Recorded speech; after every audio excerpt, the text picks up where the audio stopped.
The business of the Senate is just about to commence, this being at the appointed time when the House is set to commence business. As we await for the directives, as well as the signal from the Sergeant at Arms and the entry of the Speaker into the chamber this morning, allow me to take you through the highlights in the order paper this morning, where the House is, among other business lined up for debate and consideration, consider the report of the 66th Commonwealth Parliamentary Conference held in Accra, Ghana, from the 30th of September to the 6th of October 2023. And if you're just joining us, the business of the Senate will be kicking off in a few seconds. The Speaker of the Senate, Honorable Amason Kingi, is presiding over the business this morning. Allow me to hand you over. Tuombe. Ewe Mwenyezi Mungu, tukusihi ututazame kwa neema nyingi na baraka sisi watumishi wako ambao umeridhika kutuita kwa nyadhifa za uongozi katika jamhuri yetu. Tukuomba tuwajalie tuyatende na kufikiria mambo yote yatakayofikishwa mbele yetu kwa njia ya haki na uaminifu, ili kustawisha amani, ufanisi na heri ya nchi hii yetu na wale ambao haja zao umezikabidhi mikononi mwetu. Amen.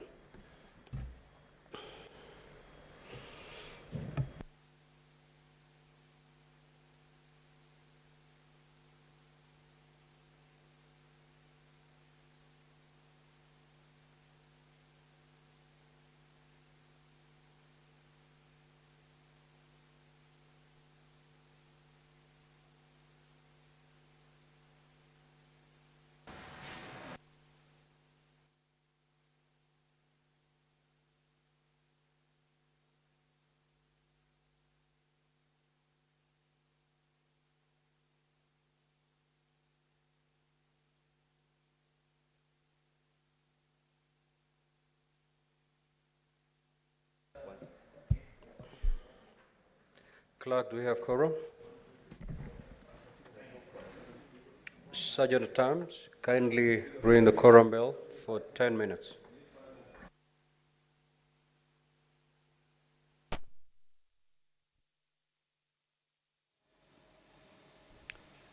The Speaker of the Senate, Honorable Amason Kingi, currently presiding over the business of the Senate this morning, has directed the Sergeant at Arms to ring the quorum bell for 10 minutes.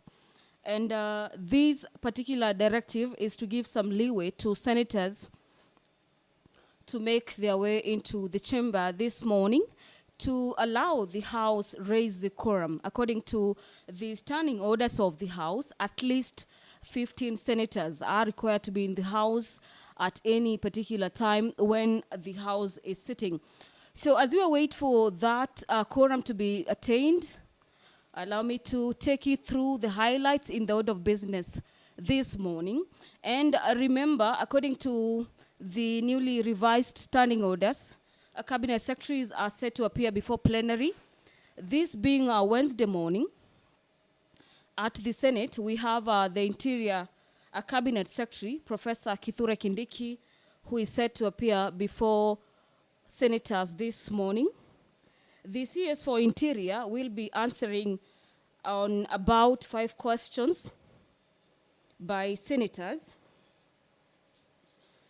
And to just take you some of them, one of them is a question by Senator for Kisumu County, Senator Professor Tomo Jenda, who wants the Cabinet Secretary to provide a status update on matters investigations into inter-communal clashes that occurred in Sondo Town. This Sondo Town lies at the border region of Kericho and Kisumu counties. These particular clashes are said to have occurred during demonstrations held in June and July 2023. The professor also wants the Interior CS to tell the House what are the progress or what the progress the government has made in the disarmament of armed groups in the town, as well as the measures the government has put in place. And these measures are set to promote peaceful coexistence and prevent further recurrence of the inter-communal clashes in the town. A senator for Tharaka Nithi County, Senator Mwenda Gataya, popularly known as Mofaya, wants the cabinet secretary to tell the House if there are plans by the national government to construct offices, deploy administrative officers, as well as provide necessary equipment to Chiakariga sub-county in Tharaka Nithi County, which was established in the year 2022. But this particular administrative office remains non-functional. And if there are measures, could the cabinet secretary provide the timelines for the same?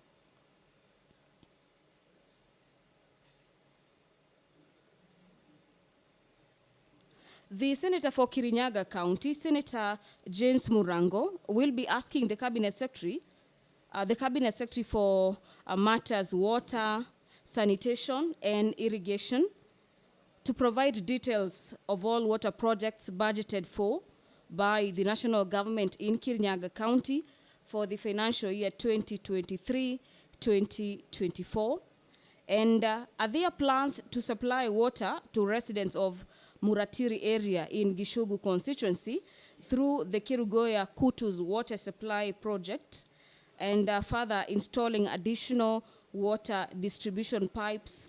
And if so, could the cabinet secretary indicate the timelines for when that will be done?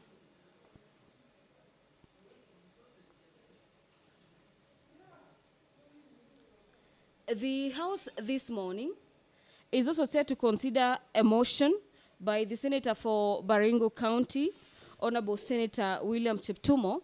This motion pertains the declaration of cattle rustling and banditry as a national disaster and establishment of a special fund for the victims. They're aware that cattle rustling as well as banditry is a major menace and a security threat in the South as well as North Rift region and some other regions in the country. And concerned that the menace has since left irreplaceable as well as a negative socio-economic impact.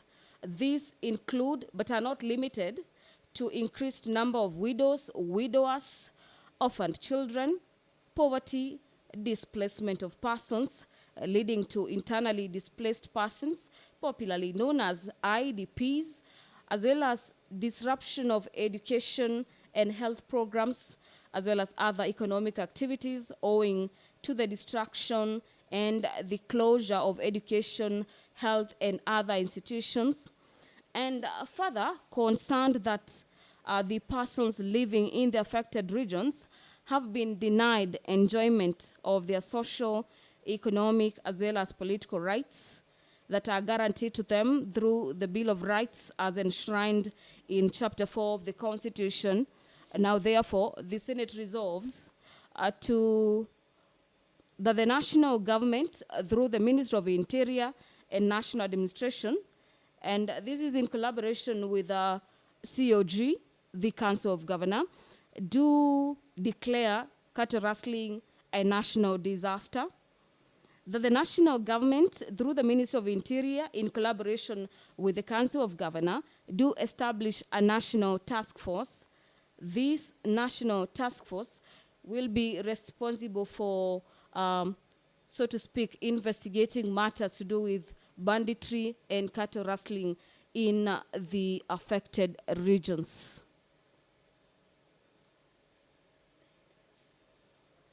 Remember, you can follow up on this live broadcast courtesy of our YouTube channels, that is on the Senate of Kenya and as well as on KBC Channel 1. You can also follow up on this live broadcast courtesy of our Senate TV channel on Signet.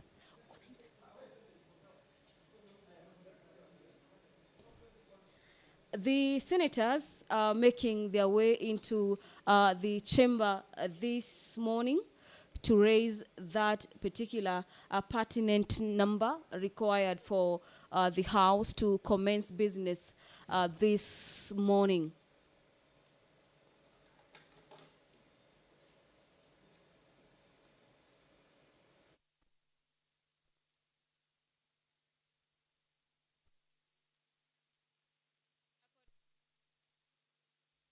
In the chamber, the quorum has been attained. Allow me to hand you over for this broadcast brought to you by KBC in partnership with the Parliamentary Broadcasting Unit. Enjoy your viewing and good morning.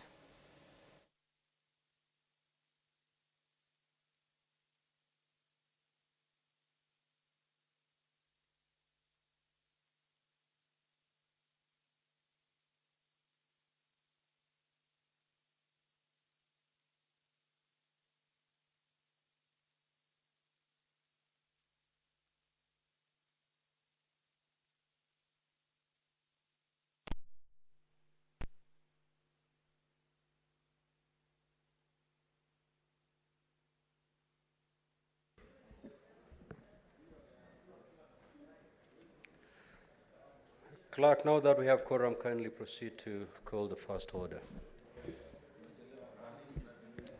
Order number 1, administration of oath. Order number 2, communication from the chair. Order number 3, messages. Order number 4, petitions. Order number 5, papers. Order number 6, notices of motion. Order number 7, questions and statements. Now, honorable senators,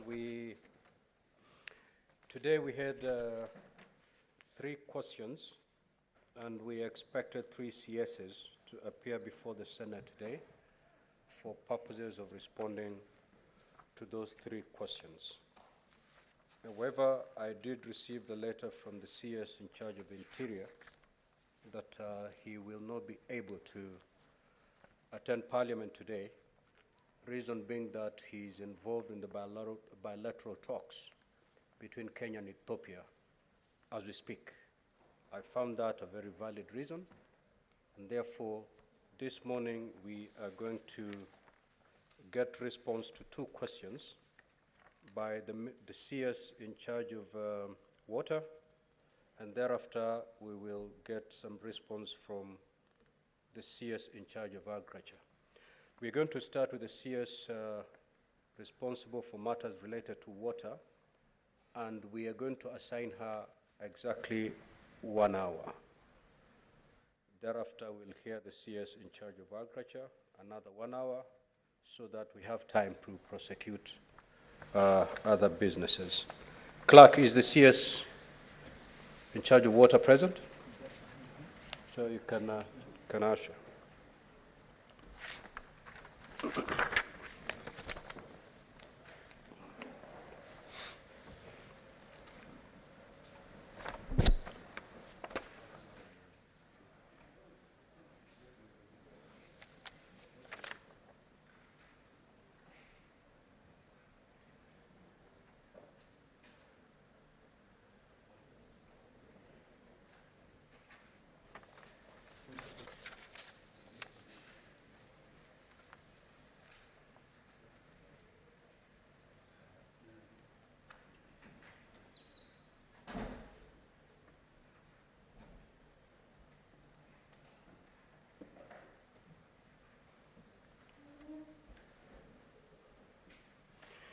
Now, honorable senators, as the CS settled in, just housekeeping, you're aware, according to our standing orders, that the senator who asked the question has an opportunity to ask 2 supplementary questions.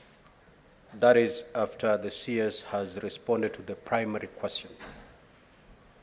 That senator may elect to ask those 2 questions immediately the CS responds to the primary question, or she or he may elect to allow other senators to ask one supplementary each, and thereafter come last to ask those two supplementary questions. It is his choice. Clerk, do we have the CS in the House? Thank you. Honorable CS, welcome to the Senate. The question that we've been invited to respond to is question number 005 by the Senator for Kirinyaga County. I'm meant to understand that the response has been filed, and that, honorable senators, you do have a copy, each one of you, of the response to allow you build your supplementary question, if any. At this juncture, therefore, I will allow the Senator for Kirinyaga, the Honorable Senator James Murango, to proceed to ask the primary question. Proceed. Thank you, Mr. Speaker, sir, for giving me this opportunity. I'll be asking two questions. And A will be, could the Cabinet Secretary provide details of all water projects budgeted for by the national government in Kirinyaga County in the financial year 2023 and 2024? And B, are there plans to supply water to residents of Morateri area in Gesho constituency through the Keruea Kutus water supply project by installing additional water distribution pipes? And if so, could the Cabinet Secretary indicate the timelines? Thank you, Mr. Speaker. CS, proceed.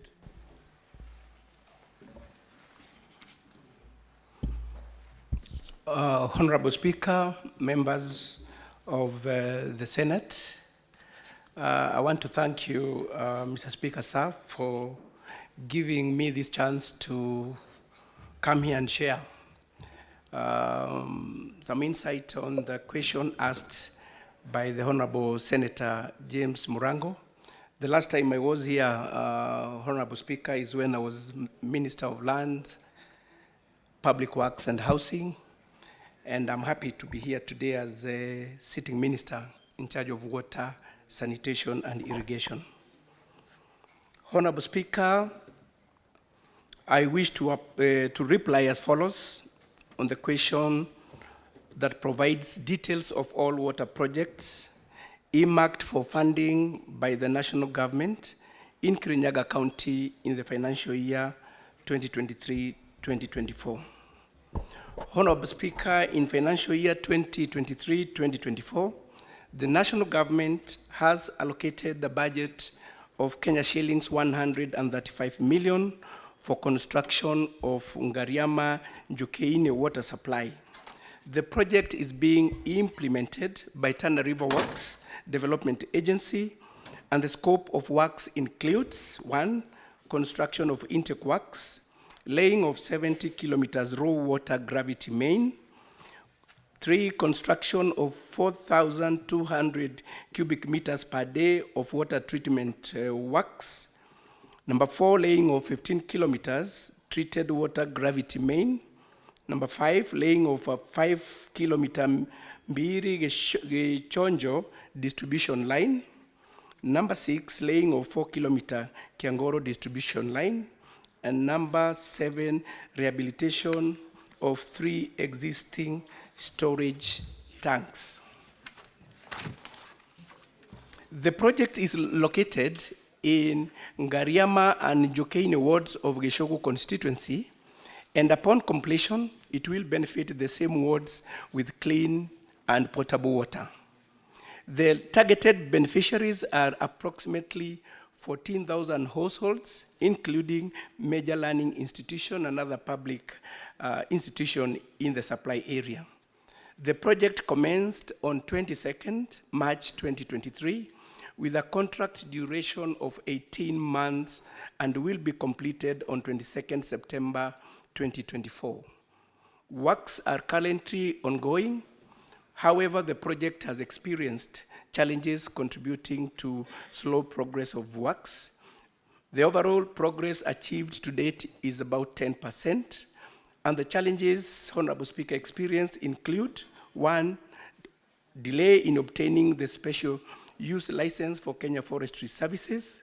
The license was eventually granted on the 29th September 2023. The other challenge was that although Tana Waterworks Development authority received the special use license as aforesaid, the works could not commence because the license required Tana Works Agency to make payments to Kenya Forestry Services. Tana Works Water Development Agency was unable to make these payments due to delay in disbursement of exchequer funds. To forestall further delay, Tana Works requested KFS to allow the construction of 2 gates at Gadhandeni Forest, which would open up access to the intake works and water treatment works while awaiting the disbursement. Tana Works has given KFS its undertaking to make the payments once the disbursement is received. Despite the said challenges, Honorable Speaker, the following has been achieved. 1, obtaining of the special use license from Kenya Forest Services on the 29th September 2023. 2, mobilization of plant, equipment, and personnel by the contractor. 3, excavation, laying, and backfilling of 2 kilometers of clear water pipeline. And number 4, obtaining approval from Rhino Act Trust.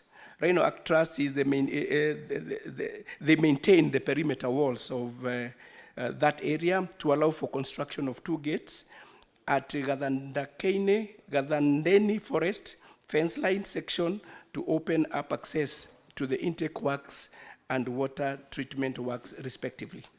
Honorable Speaker, in addition to the above, I wish to also state that the Ministry of Water, Sanitation and Irrigation is also undertaking other projects within Kirinyaga County, which are at various levels of planning and implementation stages, as shown in Annex 1 attached here with. On question number B, plans, whether there are any plans to supply water to residents of Moratiri area in Geshogo constituency through the Kerugoya Kutus water supply project by installing additional water distribution pipes, and if so, could the Cabinet Secretary indicate the timelines? Honorable Speaker, the Ministry of Water, Sanitation and Irrigation, through Tana Works Development Agencies, has prepared and submitted to the African Development Bank a proposal for detailed design for expansion of Kerugoya Kutu's water supply project to benefit residents of Moratiri area. This will be done through laying of water supply distribution lines from an offtake point along water transmission mains of the Kerugoya Kutu's water supply project. This proposal is currently being assessed by the African Development Bank. It is estimated that the costs for the proposed project will be Kenya shillings 198 million. This amount is to be financed by the African Development Bank, while the government of Kenya is expected to provide 40 million Kenyan shillings, counterpart funding for wayleave and land acquisition costs. The actual scope of works will be determined after approval and a detailed design is undertaken. However, the scope of works outlined in the concept brief submitted to the bank is as follows. 1, construction of offtake chamber and associated works. 2, excavation, pipe laying, and backfilling for 28.4 kilometers pipeline. Number 3, construction of road and river crossings. Number 4, construction of valve chambers. Number 5, installation of pipeline appurtenances. The project will commence by July 2024 and is expected to be completed before the conclusion of the African Development Bank Kenya Town Sustainable Water Supply and Sanitation Program, which will end in December 2025. Upon completion, the project is projected to benefit approximately 50,000 people in Raimu, Ruambiti, Kariru, Kirerema, Guama, Kiarori, Dondoni, Gatu, Gashiki, Ngeroshe, Kutus, Mekarara, Rukenya, Njuku East, Njuku West sublocations, all of all of Kirinyaga East Sub-County. Honorable Speaker, I submit. Thank you, Honorable CS. Senator Morango, do you have any supplementary questions or question? Asante. Mr. Speaker, niko na maswali mbili ya ziada. Ya kwanza ningetaka kumuuliza waziri kama anajua fika ya kwamba taasisi ya kupeana huduma za maji ambayo inaitwa Tana Water Works ambayo inafaa kupeana huduma Nyeri, Kirinyaga, Tharaka Nithi, Embu, Meru, nadhani wakati mwingine wanaenda mpaka Marsabit, kwamba pesa ambazo wanafaa kupatiwa, kwa sababu sasa tuko katika rombo ya 3 wa mwaka wa bajeti wa mwaka 2023-24, kwamba ningetaka niulize kama anajua ya kwamba fedha ambazo zinafaa kuwa zimewafikia sahihi hazijawafikia, na kwa hivyo hawajaweza kuendelea na mipango ya kupeana maji katika kaunti nilizotanja. Na swali yangu ya pili ni kwamba kwa barua ambayo nilimwandikia waziri kuhusu Kiverigwe Farmers Cooperative Society, na kama atakuwa na usalama wa chakula, lazima tuendelee kufufua na kupeana huduma katika maeneo ambayo inakuza chakula. Kuna mipango yoyote kama nilivyomwandikia barua ya kufufua Kiverigwe Farmers Cooperative Society ili waendelee kuzalisha chakula katika eneo la Ndia upande wa Kirinyaga? Na mwishowe kabisa katika hiyo swali, Mzima Dam ambayo ilitengenezwa, kuna wakazi ambao walikuwa wanafaa kupewa maji. Wale wakazi wa karibu na Mzima Dam, eneo inaitwa Kanjarara. Kuna mipango yote ya kupatia wale watu maji? Asante sana Mr. Speaker. Honorable CS. Asante sana Senator kwa swali hilo. Mwanzo kabisa ni vizuri nielezee waheshimiwa na Speaker kwamba tuna agencies 9 ambazo huwa zinatekeleza kazi ya wizara katika regions ambazo zinasimamia, na Tana Water Works ni moja yapo ya zile agencies. Kwa hivi sasa nataka kuelezea Speaker na honorable members kwamba kuna pesa ambazo tumepata na zitaweza kugawanywa katika zile agencies zote. Kwa hivyo mambo mengine ambayo yalikuwa yamesimama sasa huenda yatatekelezwa. Pili, wakati tulipokuwa tunafanya mradi huu wa Kenya Towns Sustainable Water and Sanitation Program, kuna hela ambazo tuliweza kubakisha. Kwa hivyo zile ndizo tumetumia ADB ambao ni wafadhili wa miradi hii, ili waweze kuturuhusu tuweze kutumia katika miradi ambayo haikukamilika. Honorable Speaker, when this program of Kenya Towns was being implemented, there's one component of the last mile that was not included in the design. So what we are, because since it's a small component of the bigger project, the expectation was the county governments would take over. Unfortunately, very few county governments have undertaken that. That's why the ministry has undertaken to make sure that all these projects that don't have that last component, we complete them using the savings that we got from that program. On Mzima Dam, we have plans to provide distribution of up to 30,000 cubic meters per day of fresh drinking water, and plans are underway to source for funding. Kwa hivyo mheshimiwa, katika jambo hilo la Mzima Dam, but apart from the irrigation, there is that component of having clean water for use by people who will be living there. So as the ministry is looking for funding to make sure that that one is achieved. On Kiberego Cooperative Society, Honorable Speaker, the issue of cooperatives is not under the mandate of the ministry. Maybe that we can pick it up, where Senator can pick it up with the Ministry of Cooperatives to know when it will be revived. Thank you, I submit. Senator Mundigi. Asante, Bwana Spika. Swali langu ni kwa waziri wa maji.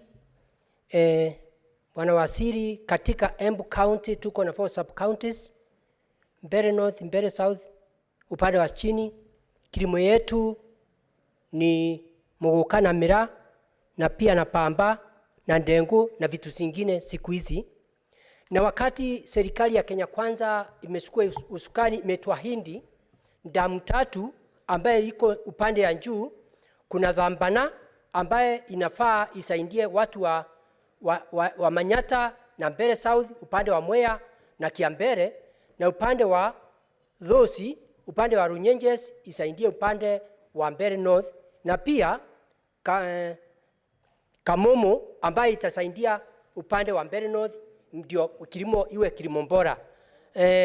Bwana waziri, tungetaka uambie watu wa Embu County hiyo maneno imefika wapi, kwa sababu nakumbuka wakati wa kiangazi, nakumbuka kwanza upande ya Mbeere, upande ya hiyo damu rafiki wangu anatanja, ilikuja ikalete shinda, unakuta ng'ombe silikuva, mbuzi silikuva, na watu kukawa na shinda ya maji. Sasa Bwana waziri, nataka utuambie hii miradi 3 itaanza wakati gani, tuweze watu wa Embu County waweze kutapika na waweze kuwa na kilimo bora. Asante Bwana Speaker. Honorable CS and honorable senators, you know, supplementary questions must flow from the primary question. If you ask a question that is so unrelated to the primary question, we've had problems with CSs responding comprehensively to such supplementary questions, because then it calls upon the CS to go back and collect more information. So let your supplementary questions flow or get related to the primary question to enable the CS respond comprehensively. Proceed, Honorable CS, to respond. Thank you very much, Honorable Speaker. On the Dhambana Dam, Honorable Speaker, we are aware as a ministry we are undertaking to do 100 dams, and one of these dams and all these dams are under the PPP program, and one of these dams that we are considering is the Dhambana Dam. We are receiving proposals, Honorable Speaker. Today we have a meeting to go through all those proposals. So I want to assure the Honorable Senator something is happening as far as Dhambana Dam is concerned.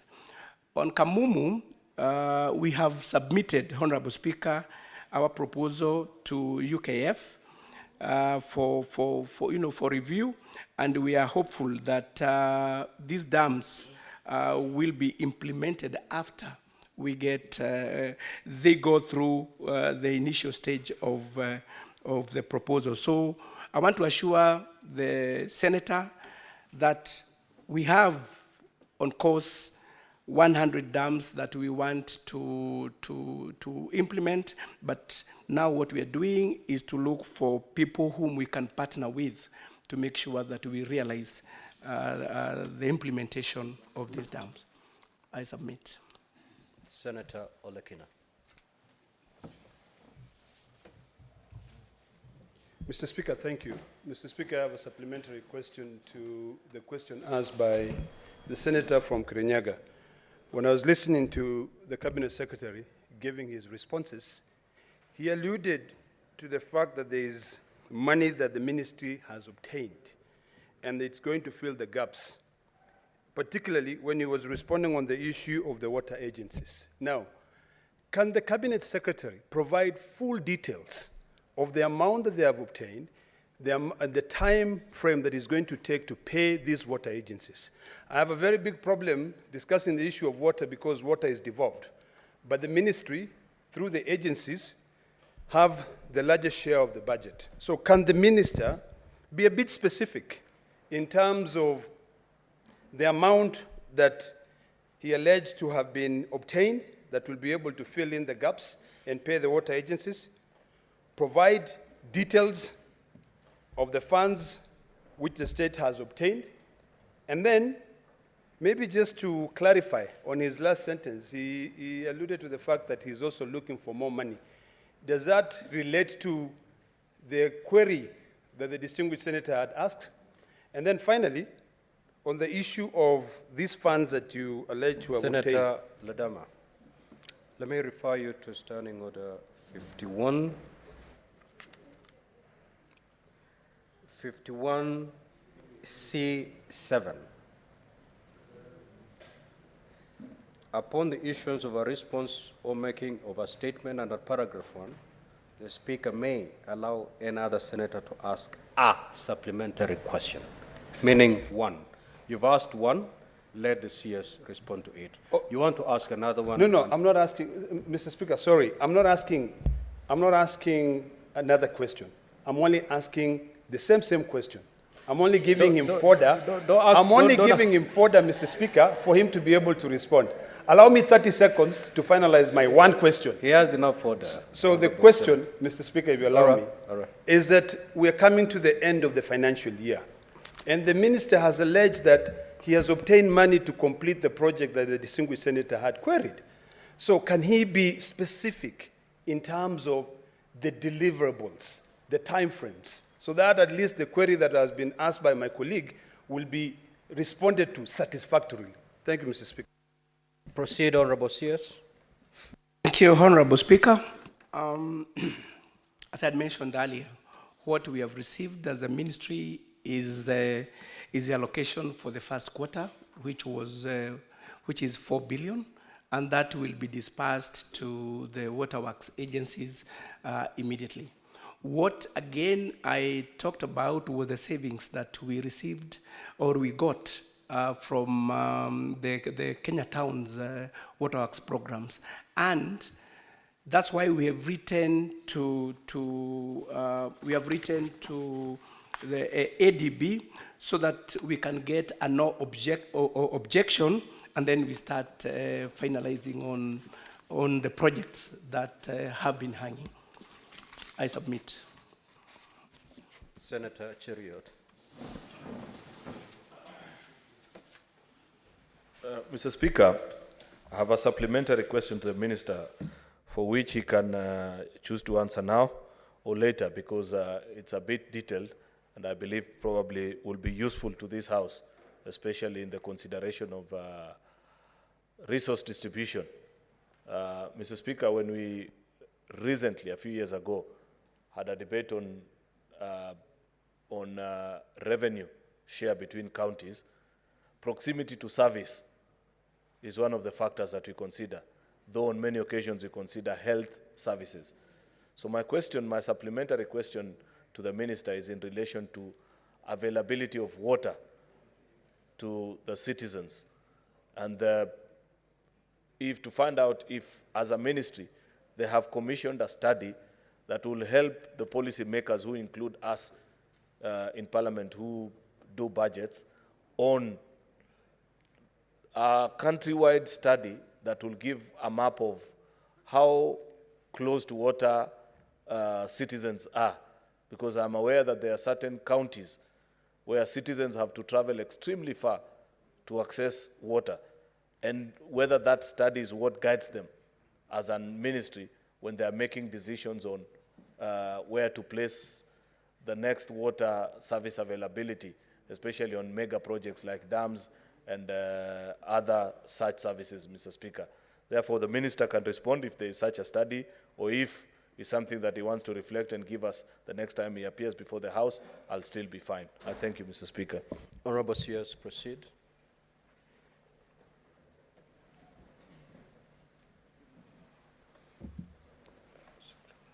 Thank you very much, a Majority Leader, for that question.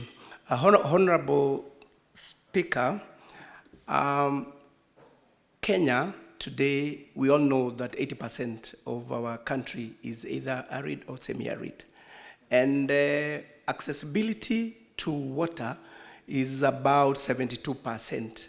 What I want to report here is that at least each Kenyan has accessibility to water within a range of 2 kilometers. And for areas that really need to have water closer to the citizen, I can assure this house that as a ministry, we are mapping out those areas. And with the little funds that we get, we are making sure that every Kenyan gets access to clean water as enshrined in our Constitution. Thank you, Honorable Speaker. Senator Kavindu.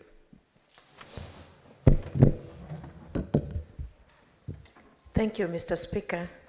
My question to the CS is about Maruba Dam. Maruba Dam was begun in 2019 and to date has not been finished. And the contractor keeps on moving the timelines. What is happening, because we really need water?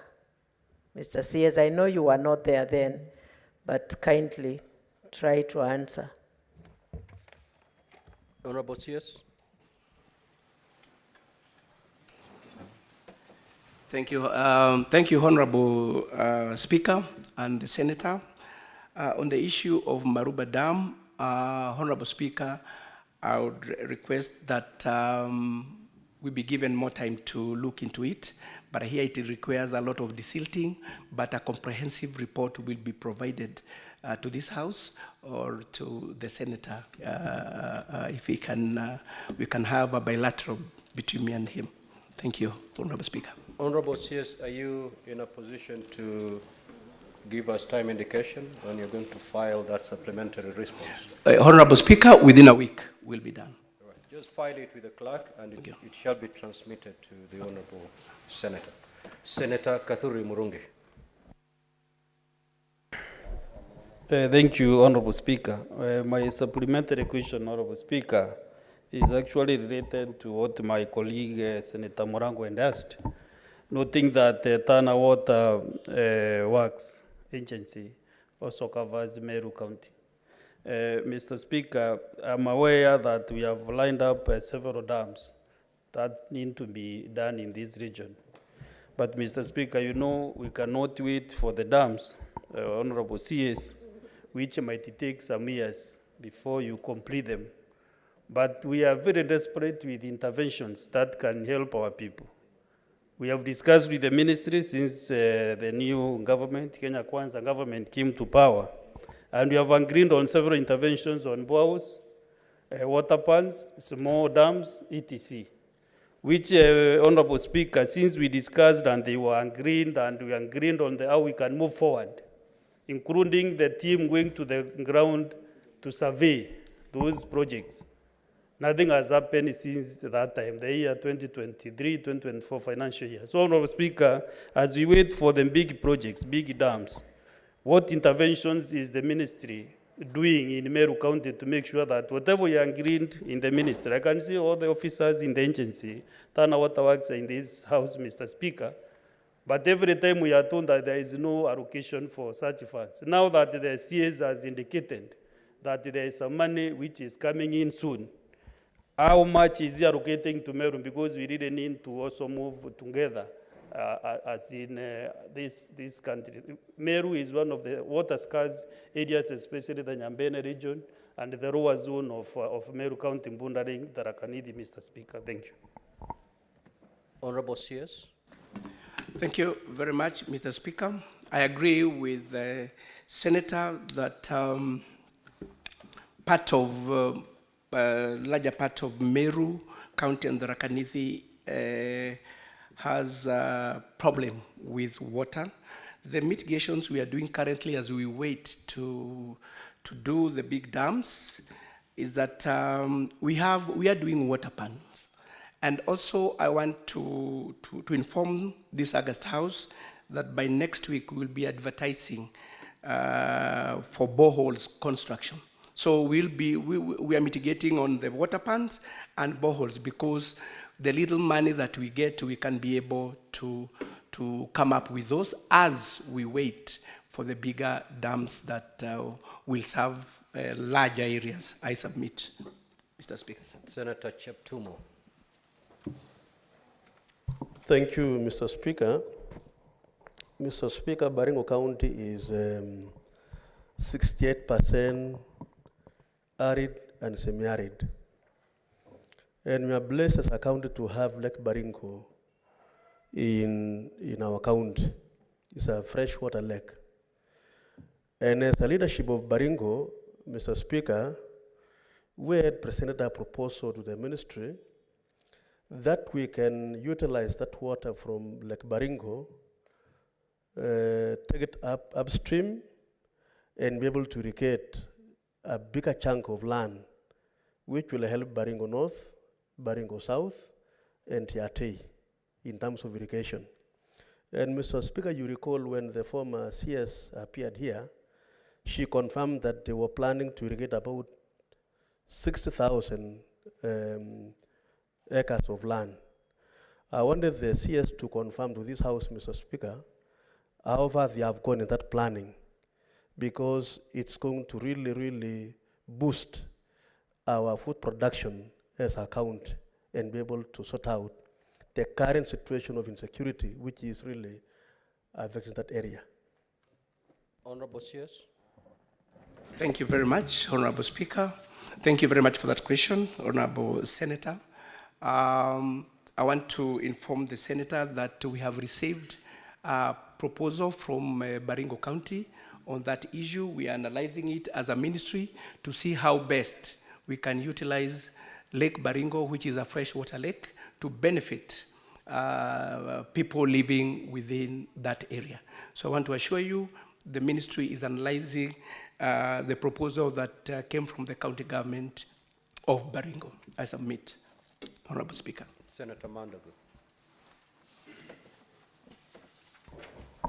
Thank you very much, Honorable Speaker. Honorable Speaker, I would like the Cabinet Secretary for Water, and thank you very much. Yes, at least you have been consistent appearing in the House. In your response to the question by Senator Morango, Honorable CS, you indicated that you are expecting some funds that will be shared amongst the water agencies. We would like to know exactly how much money is going to each water agency so that CS, we can see whether there is equity in the distribution of the resources so that several parts of Kenya can take. And Honorable Speaker, in his response, you also said CS that you have savings from Kenya Towns Sustainable Program. The Kenya Towns Water Sustainable Program, Honorable Speaker, had a project in my county called Kipkaren Dam that the contractor has been on that site for the last Honorable 8 Senator, years. you've asked one question. It is sustainable. It's just one, but the words. Just allow me 30 seconds, Honorable Speaker. Just finalize on that one. I would like the CS to let us know whether the savings he's talking about is part of what is meant for Kipkaren Dam, so that money is not savings. He's supposed to complete that project. And the Two Rivers Dam, now that Elred is going to become a city and water is going to be a serious requirement. Thank you very much, Speaker. Honorable CS.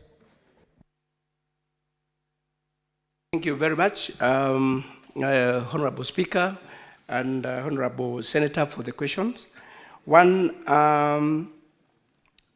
we are going to distribute what we got as per the budget. Our water agencies usually have their budget, so this, whatever we've gotten, we're going to make sure that we distribute as per the budget. On the Kipkaren Dam, yes, we've had issues with that dam, but I want to report that the contractor has been terminated, and now we are in the process of getting a new one. On the Two Rivers, it's one among the PPP projects that I said we are looking for people whom we can partner with and implement this project. Thank you, Honorable Speaker. Senator Chute. Thank you very much, Honorable Speaker. Honorable Speaker, let me take this opportunity to thank the CS for coming here today and also coming with a very strong support team, answering questions efficiently and very well. Honorable Speaker, I got a call from Marsabit. Somebody told me, the minister is here today, you must ask this question. And this question is, there is a sewer line being built and a water supply in Marsabit town.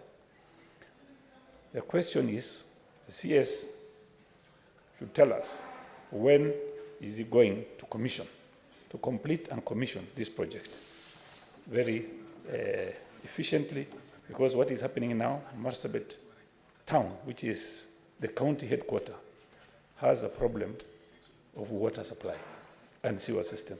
Can the CS please tell us when he's going to commission that water supply and the sewer line?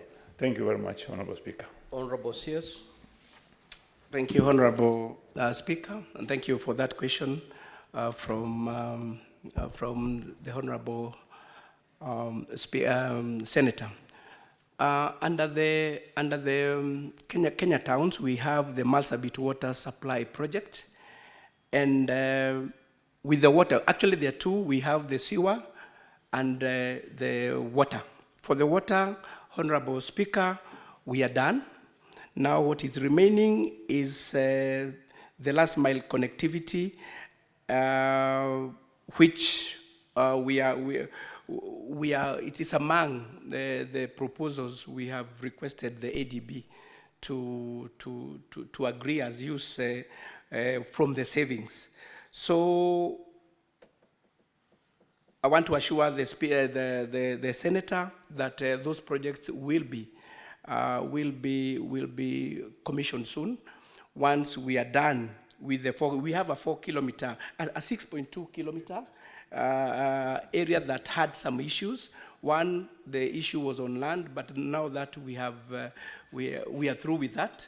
So I want to assure you, in the shortest time possible, we will be coming there to commission those two projects. Asante. Senator Veronica. Water is, sorry, the sewer is what is remaining for 6.2 kilometers. Senator Chute, you don't exchange words directly with the CS.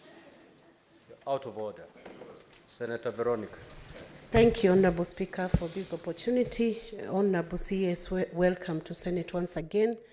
And you are abreast of your facts, so I will ask you about the Kanyanyaine irrigation scheme, which the executive has undertaken, that it's being resumed. This is a project that was commenced, and in its phase 1, it was left incomplete, and Kiawabogo irrigation scheme, and the lower side of Kagema constituency, and how soon the supply of water can be made a reality to the residents of Murang'a County who are living around Dakaine Dam. There has been a far outcry of the water from Dakaine Dam being supplied to Nairobi County and other environs without supplying the very people who live around the same resource of Dakaine Dam. Do you have any information as of now, or do you need more time to respond to that? Honorable CS. Thank you, Honorable Speaker. Thank you very much for that question. On issues of projects that are not complete on matters of irrigation, it is true we have many projects that started but stalled. But I would request on that matter, especially on irrigation, Honorable Speaker, I request that I be given time so that I can give facts when maybe within the next 1 week also, I'll be able to reply to that. But for Ndakaine, the Ndakaine project, the project that's currently ongoing to make sure that people living within that area also get access to that water which is being taken to other areas. I realized, Honorable Speaker, that most projects that we've done have been neglecting, or they have not been considering people living within the upstream or area, and that has been a problem. But as a ministry now, we are going to make sure that going forward, that problem will not be repeated again. I submit, Honorable Speaker. So, Honorable CS, you file your response to that query that you've left pending with the clerk, and it shall be transmitted to the Honorable Senator. Senator Lomenen. Thank you, Mr. Speaker. I wanted to ask the CS whether Lowat Dam in Turkana East exists among the 100 dams identified. Because Lowat Dam, the government promised to construct for over 10 years. So, Mr. Speaker, I would like to know how the people of Turkana County will want to know the status of that Lowat Dam. Honorable CS. Thank you, Honorable Speaker and Honorable Senator. I want to confirm that Lowat Dam is among the 100 dams that are currently going through the PPP program. Thank you. Submit. Senator Seki. Thank you, Honorable Speaker. I also want to appreciate and thank the CS for this, for him to appear before the Senate to answer this question. So I want to also to add more on the issue of the money that you've promised that you are likely to get, and other programs, particularly on the PPP. I know that the Ololotikoshi water dam in Kitengela in Kajiado County, and Namanga Dam, which are also part of the PPP projects. I really want to know if you can answer now or later the number of projects that maybe Kajiado County has, in particular on the issues or the money that you intend to have or distribute to these waterworks, particularly on Athi River, Athi Water, and Tanathi, because they have really struggling to complete the projects that they have at their dispense. Thank you very much. Honorable Spears. Thank you very much, Honorable Speaker and Honorable Senator. The Ololo Tikoshi Dam is also among the PPP's projects, and also on the number of projects that are in Kajiado. I want to, with your permission, Honorable Speaker, to let the Senator know that within a week's time, we are going to tabulate all these projects, and we will bring them here, Honorable Speaker. Thank you. Senator Maruma. Thank you, Mr. Speaker, for this opportunity you've given me to ask about a project in Taita Taveta called Mzima Phase 2. Last year, your predecessor, Honorable Alice Ohome, was here to answer to the same question, and she did state that that project is in business development stage at the PPP in Treasury, and she did indicate that that process would end in around July, and so the project was to commence in September. What I would be wanting to know is why the project has not started and when then it would start. Thank you, Mr. Speaker. Honorable CS. Thank you very much, Honorable Speaker and Honorable Senator.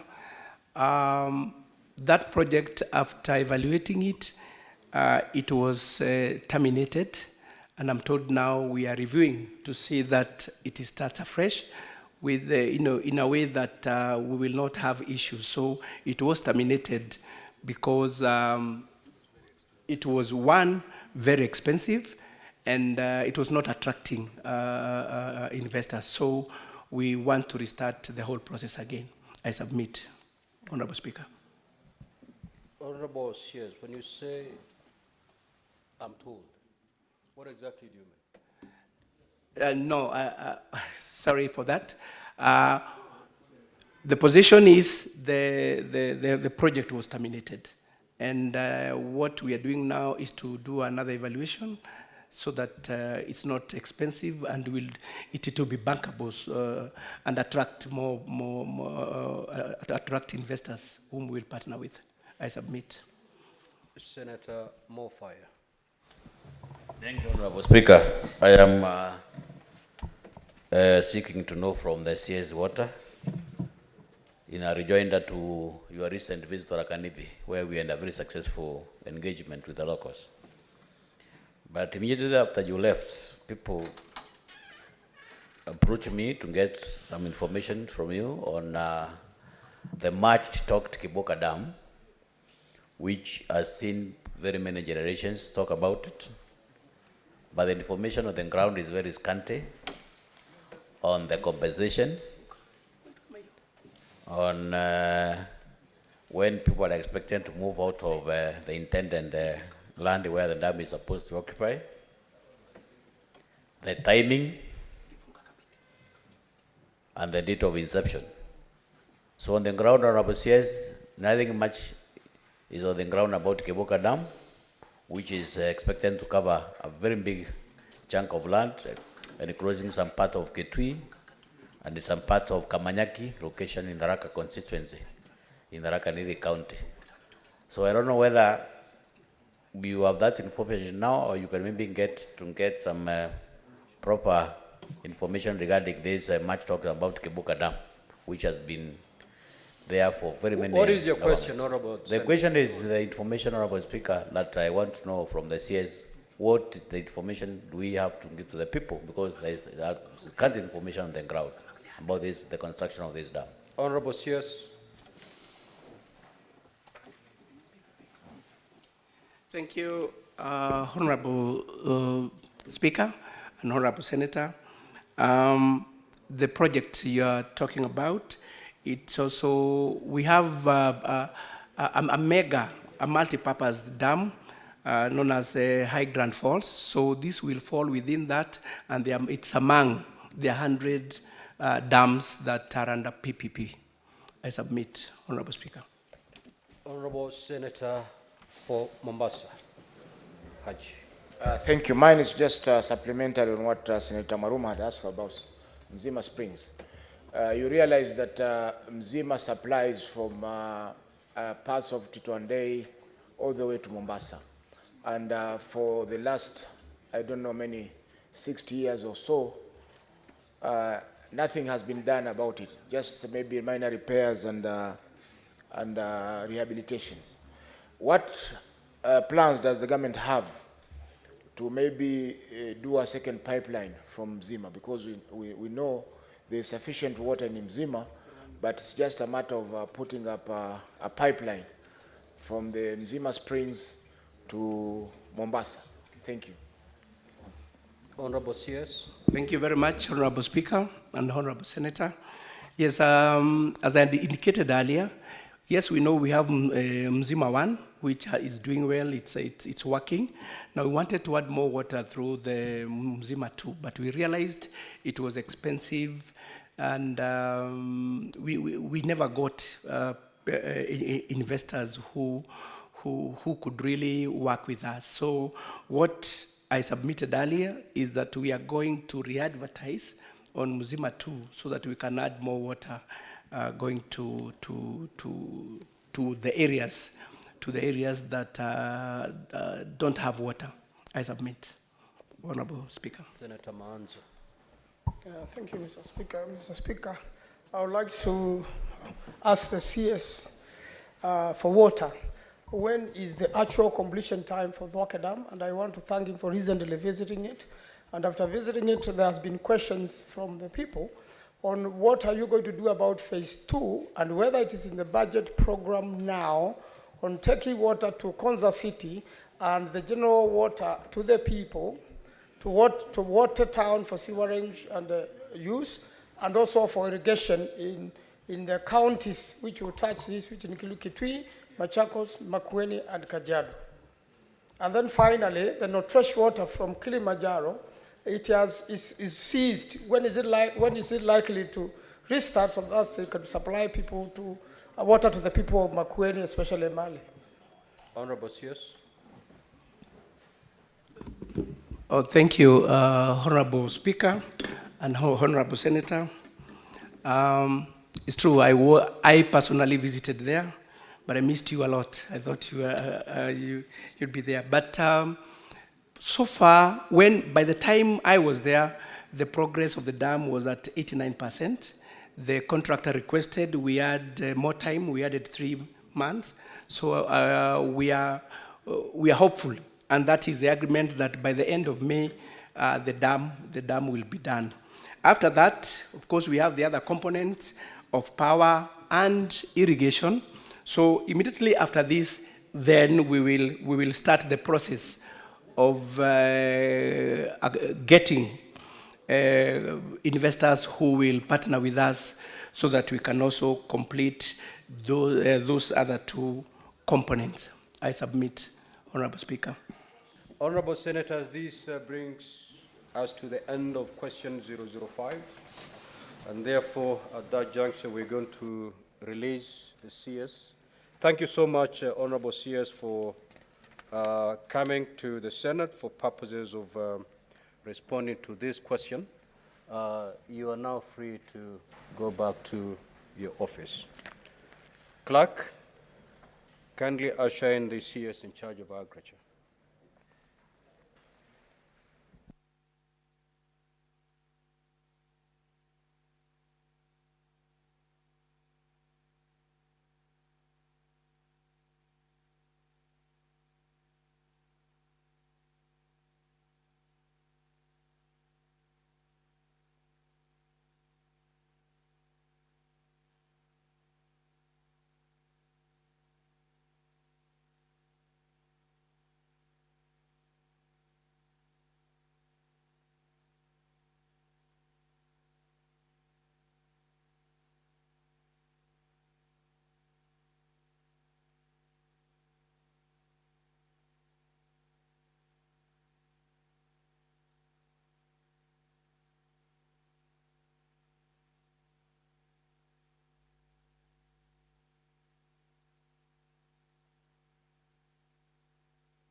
Honorable Senators,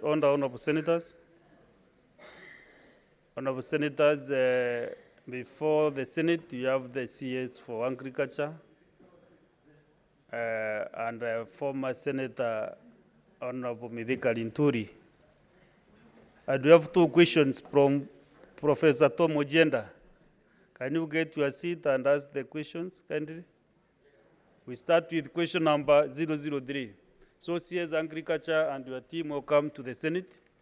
You are not a stranger in the Senate. So Of course, you know the rules of the game here. So I will ask the owner of the question to ask first question 003.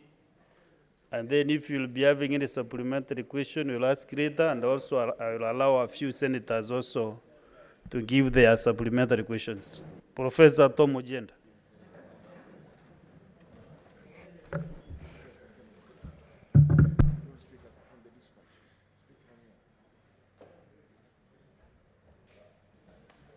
Mr. Speaker, sir. Thank you, Mr. Speaker, sir. I have two questions. Yes, to the Minister, to the Cabinet Secretary, Agriculture and Livestock Development, the Honorable Linturi. Mr. Speaker, sir, my first question is framed thus. Could the Cabinet Secretary confirm the presence of any syndicates involved in the theft of cane at weighbridges while in transit to sugar factories, and indicate the impact of such activities on sugarcane farmers? Secondly, or the second part of the question is, what actions is the government taking to address the issue of theft of cane at weighbridges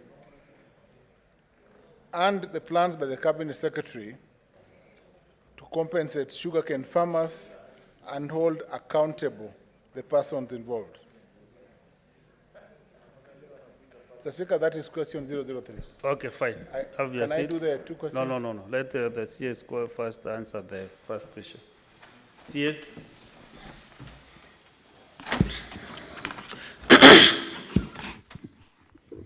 Thank you, Mr. Speaker. Mr. Speaker, allow me with tremendous respect, appreciate the Senate of the Republic of Kenya for according me the opportunity to appear before it to answer a question by Professor Ojenda in regard to issues that touch on cane. And Mr. Speaker, I beg to reply as follows. Mr. Speaker, I'm not aware of the existence of syndicates engaged in theft of cane at the weighbridges and buying centers. However, the issues of theft have been detected. However, if issues of theft have been detected, it is important or prudent to report to the relevant authorities for necessary action to be taken. I am in the process of making regulations to provide for the management of weighbridges to ensure fairness in the sugarcane weighing. In regard to Section B of the question, Mr. Speaker, I at the same time want to reply as follows, that I have directed AFA, specifically the Sugar Directorate, to investigate the allegations of the theft of cane and make recommendations for implementation if malpractices have been detected, and at the same time ask those farmers, because theft is criminal. Once any farmer or any farmer's cane is stolen, then of course I would advise that the necessary reports be made to the various law enforcement agencies, and those people who will be dealt with properly within the criminal justice system for the concerned parties to really be able to get injustice. Thank you, Mr. Speaker. Thank you, CS. Senator Tom Ojenda, do you have a supplementary question? Mr. Speaker, sir, I will prefer to move to the next question, 004. Professor Ojenda, you know you are a professor and you must really follow. Yes, Mr. Speaker, sir, let me... You first wait to really clear this question, because you can see there are senators who have supplementary. Mr. Speaker, I'm is satisfied. To you. Do you have any supplementary question? I'm satisfied with the response of the Cabinet Secretary on that question. That's enough, Yes, good yes. enough. So That's right. senators, I don't know whether there is any senator with a supplementary question. There are senators lined up here. Senator Bazi Sheikh Mohammed. Have a seat, CS. Thank you, Honorable Speaker. Honorable Speaker, I want to ask the CS, Agriculture and Livestock, that there was a legal notice 1/2016 on livestock development and services, number 87, signed 2nd June 2016 by the former President, Honorable Uhuru Kenyatta. This legal notice was supposed to actualize what we call the livestock marketing, livestock development and service board. To date, that board has not been actualized, it has not been formalized. I asked the same questions previously and have not got any reply. So with all due respect, I want to ask the Minister, what is the position and why was this legal notice not actualized and not been formalized? Thank you.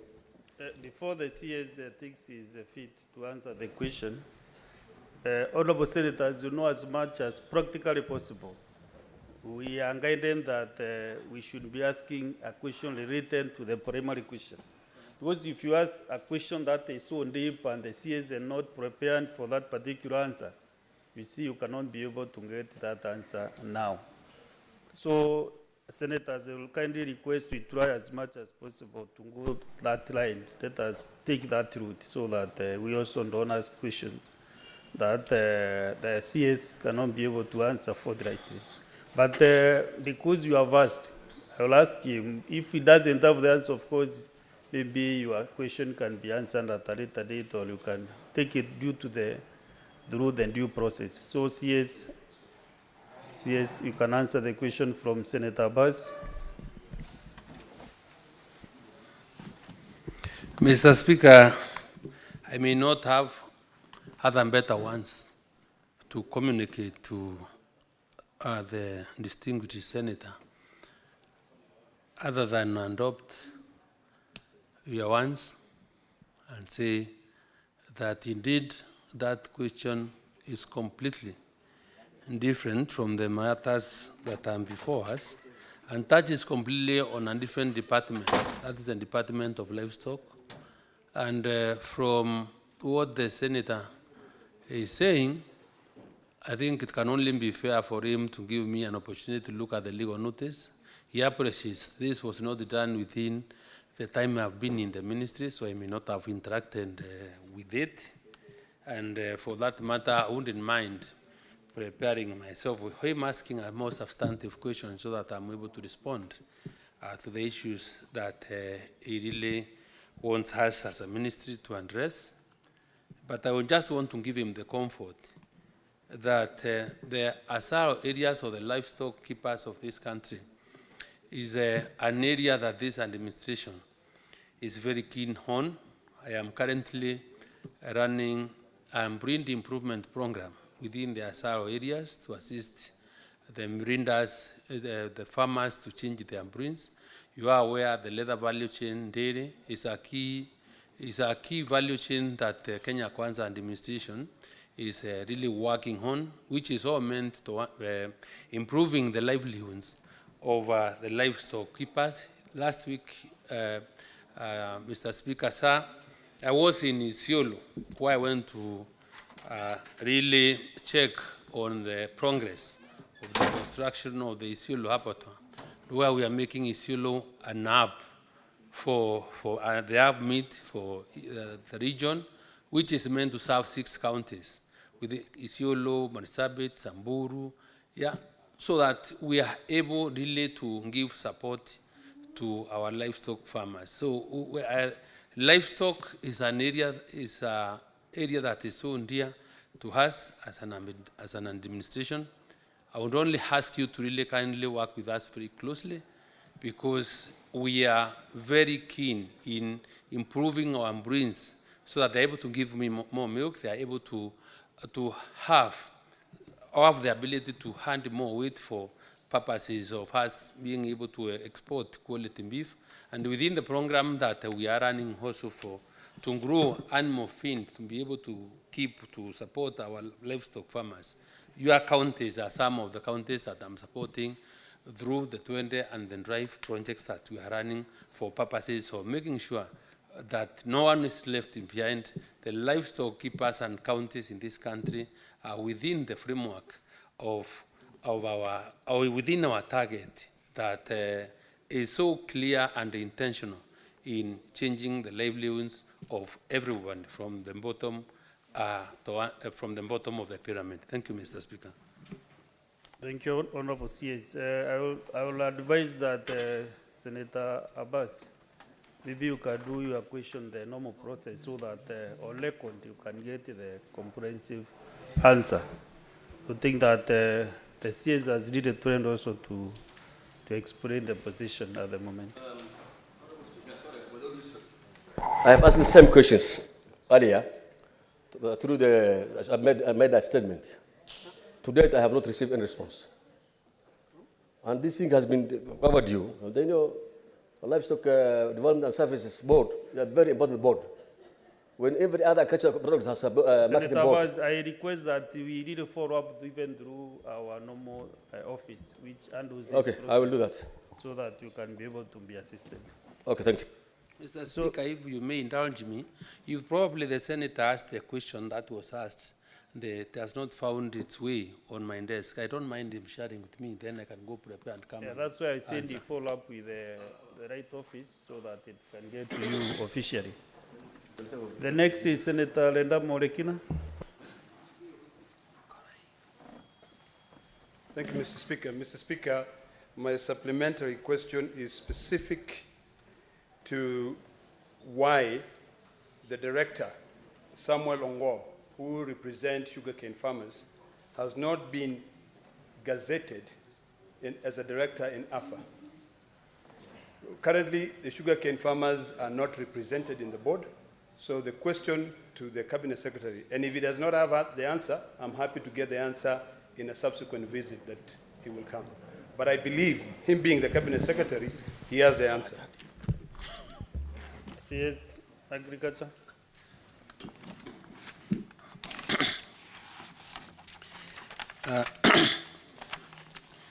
Mr. Speaker,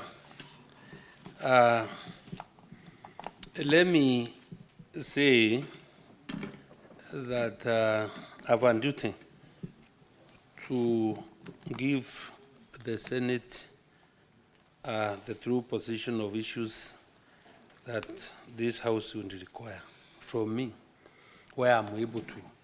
And because, Mr. Speaker, it is not that I have refused. Sorry, CS. Senator Manzo, you know I was looking at you keenly. Senator Manzo, you are sit on the registry, and you cannot just enter the chamber like you are entering a... I don't want to say the next one I want them to use. Okay. Honorable CS, proceed. So, Mr. Speaker, let me admit that it is true that the gentleman by the name Samuel Onyango Ongo was nominated as a member to represent the sugar sector within the board of AFA.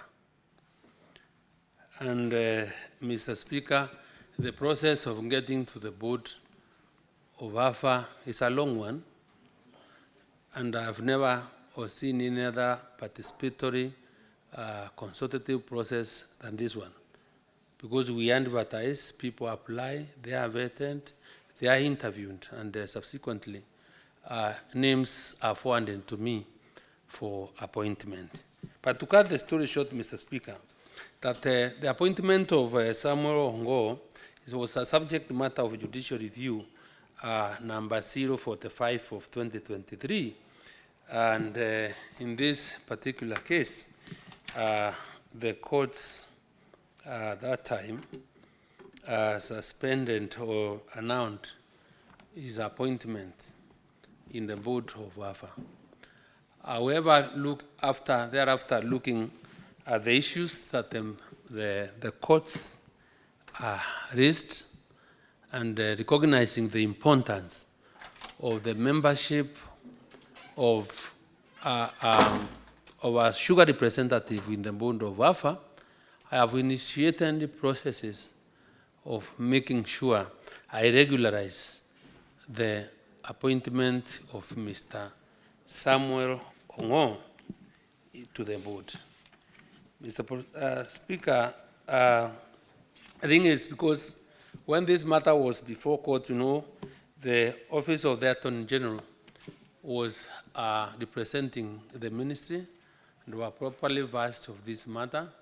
And then after the case was done with, and after trying to initiate processes to regularize, just for matters of ensuring that we were in order, I indeed write to the Attorney General of the Republic of Kenya on the 31st of January 2024. This is the normal practice, giving him an update of what we had decided to do as a ministry. And because I really do not have a problem with the appointment of Samuel Onyango into the board to represent the sugar sector, because he was a nominee during this time, or a nominee of the Kisumu Sugar and Bread Cooperative Union, I wrote to the Attorney General and attached him and drafting Gazette notice for the appointment of Samuel Ongo into the board of AFA, probably because of the busy nature of the NG's office and recognizing that we have only 642 councils in the country. We have a shortage of around 646.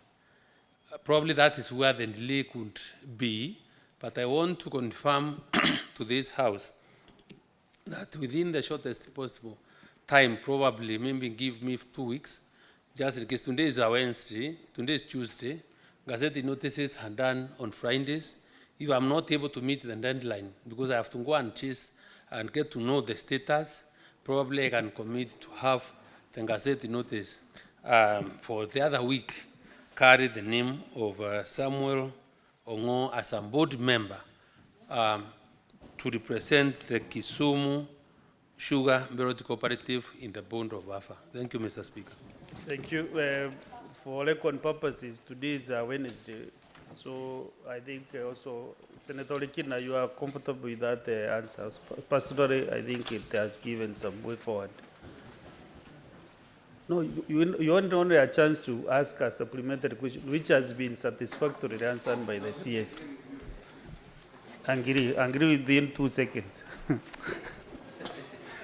Mr. Speaker, the challenge we have is that the Cabinet Secretary appears here as a witness, but not under oath. So the 2 weeks' time is what I want us to find a way to be able to follow through to ensure that he actually complies. The CS, let us give him a benefit of doubt. When I introduced him, I said he is a seasoned member of the Senate, and he knows what he has promised. So that is good enough. Next is Senator Mudigi Alexander. Oh, I can see on the queue. The next is, do you have a supplementary question? Yeah. Asante Bwana Spika. Swali langu ni kwa waziri wa kilimo. Katika Embu, Mbeere North na Mbeere South na pia Manyata kuna wodi zingine karibu wodi 12 zinalima kilimo mambo ya maembe. Na unajua maembe iko katika agriculture, na agriculture ni njia moja ya kupunguza mambo ya janga la njaa. Naomba kama kuna uwezo wote unaweza kusaidia, kama kuna mipango wizara yako iko na ya kusaidia vile hawa wakulima wanaweza pata machini moja kubwa ya kukauza maembe na pia kutengeneza juice, kwa sababu hiyo machini juu ya value addition ni mashini ambaye inaweza kusaidia county zile zinafikiria mambo ya kilimo, ikiwa moja ni Embu County na zile zingine. Asante Bwana Waziri. Thank you, Honorable CS.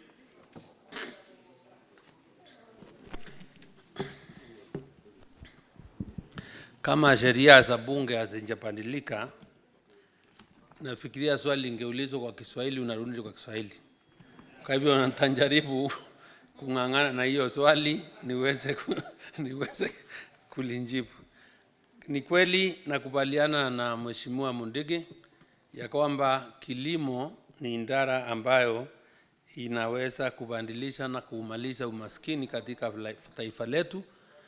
Na niseme na nishukuru wakulima wa Kenya na hasa wale wa Mbere na wa kaunti ya Embu kwa kusikia mwito wetu wa kuwaomba wakurudi kwa mashamba na kuweza kulima ili tuweze kumalisha janga la njaa katika taifa letu. Na ndio sababu tunajivunia wakati huu kuwa tumeshalisha chakula cha kutosha mpaka tukazindi ile makisio ya miaka mingi na ama ile tulikuwa tumewekelea kwa kushalisha chakula kwa msimu wa mvua uliopita. Na maembe ni mojawapo ya mimea ile tunaangazia, sababu ni mmea ambao hasa tumepata hata soko ya kupeleka nje. Wakati nilikuwa Pakistan, wakati nimekuwa kule Israeli, tumekuwa na mpango na kuongea vile tunaweza hata kupeleka maembe na nanasi kule. Na wakati wa Julai mwaka uliopita, mimi mwenyewe nili flag off ndege ya kupeleka maembe na nanasi kule Israeli. Kwa wakulima wa Mbere na hata kule Makueni, kule Ukambani na kule Maembe inafanya vyema vizuri. Nimesikia hiyo ni mambo ambayo kila county inayoyafanya, wanataka tuangazie. Sababu wiki mbili nilikuwa kule Makueni pia, gavana wa kule Makueni akaleta hiyo story. Na nataka kusema nikiwa mbungeni hapa sasa ya kwamba katika Wizara ya Kilimo tuko na project ambayo inaitwa the National Value Chain Development Program. The National Value Chain Development Program ni program ambayo tutatumia bilioni 6 na milioni 800. Na kile inajaribu kufanya ni kuangazia na kujaribu kusaidia wakulima kuweza kuongezea kufanya value addition kwa ile value chains zile wao wanataka kuangazia. Na kwa hivyo sababu hiyo program design yake ni kuweza kuafikia mambo kama hayo, na Bwana Mundigi ningesema ya kwamba pesa hiko, kile cha maana ni kuweza kukaa chini, mkae na gavana wenu na ma-MCA wenu, sababu we are implementing the program, na tukishirikiana na watu wa county wa identify value chain yetu ni ya maembe, ni ya machungwa ama ni ya nini, basi zile resources ama zile pesa tuliko nazo tunaweza kusipeleka hapo zote. Na hii program ndio sasa hata jana ndio tulikuwa nimeweka matangazo kwa gazeti kutafuta ma-consultants wale wataweza kutupea report ya vile tutaweza kuendelea na mpangilio huu, na by 1st of July hii program itakuwa inaendelea. Na kwa vile viongozi wa nyumba hili ndio wanaongoza counties, nataka kusema hii project tuna implement ama tunaitengeneza katika counties zote za Kenya, sababu mwito wetu tulisema ni mambo ya value addition, kusaidia manufacturing na agro processing ili tuweze kuextend shelf life ya mimea ama chakula yetu isiweze kuharibika. Kwa hivyo this is the opportunity. Kwa hivyo Mundigi, watu wako wapange pesa hiko, tutajipanga vile tutaweza kusaidia ndugu wetu wa kule Mbere North na pia wale wengine wote ambao wangetaka mambo yafanyike kusaidia different value chains depending na ile county ulioko na kulingana kile mnazo kuza huko. Tuko tayari kuungana na viongozi tuweze kufanya hayo maneno. Asante. Next is Senator Wambua Enoch.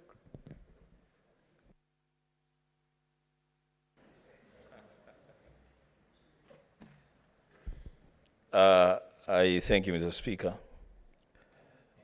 Speaker, because we learn every day, and I've seen my friend, my brother, Senator CS Midhika, struggling with value addition in Kiswahili. It is called kuongeza dhamana. Thank you, Mr. Speaker. Mr. Speaker, I want to thank the CS for his response to the question by Senator Tom. And now that Senator Tom has said that he is satisfied, I have a supplementary question relating to a promise, a good promise, that the President has pronounced himself on. In July 1st, during the Ushirika Day celebrations at KICC last year, the President committed on record that the government was going to be confronting the predatory cartels in the agriculture sector who have been exploiting farmers. And there was a clear direction on which way to go in terms of dealing with these cartels, especially now that a lot of farmers are getting their crops out of the farms. 3 ways were given. One, the President committed to work with county governments to secure farmers' crops from exploitation by cartels. There was a commitment to get foreign markets for our farm produce, and a commitment to what my brother was struggling with, to do value addition. So the benefit goes back to the farmers. Mr. Speaker, my supplementary question is, because those were going to be implemented through the Ministry of Agriculture, what progress has been made so far in securing and protecting farmers from these predatory cartels? Mr. Speaker, as I said, we are getting crops out of our farms now, and the CS knows that yours faithfully also tries a hand in farming. We have been invaded, seriously invaded, Mr. Speaker, by these cartels, seriously invaded. What protection are we getting from the government? What is the government doing to ensure that farmers don't continue to suffer in the hands of these cartels? I thank you, Mr. Speaker. Honorable CS.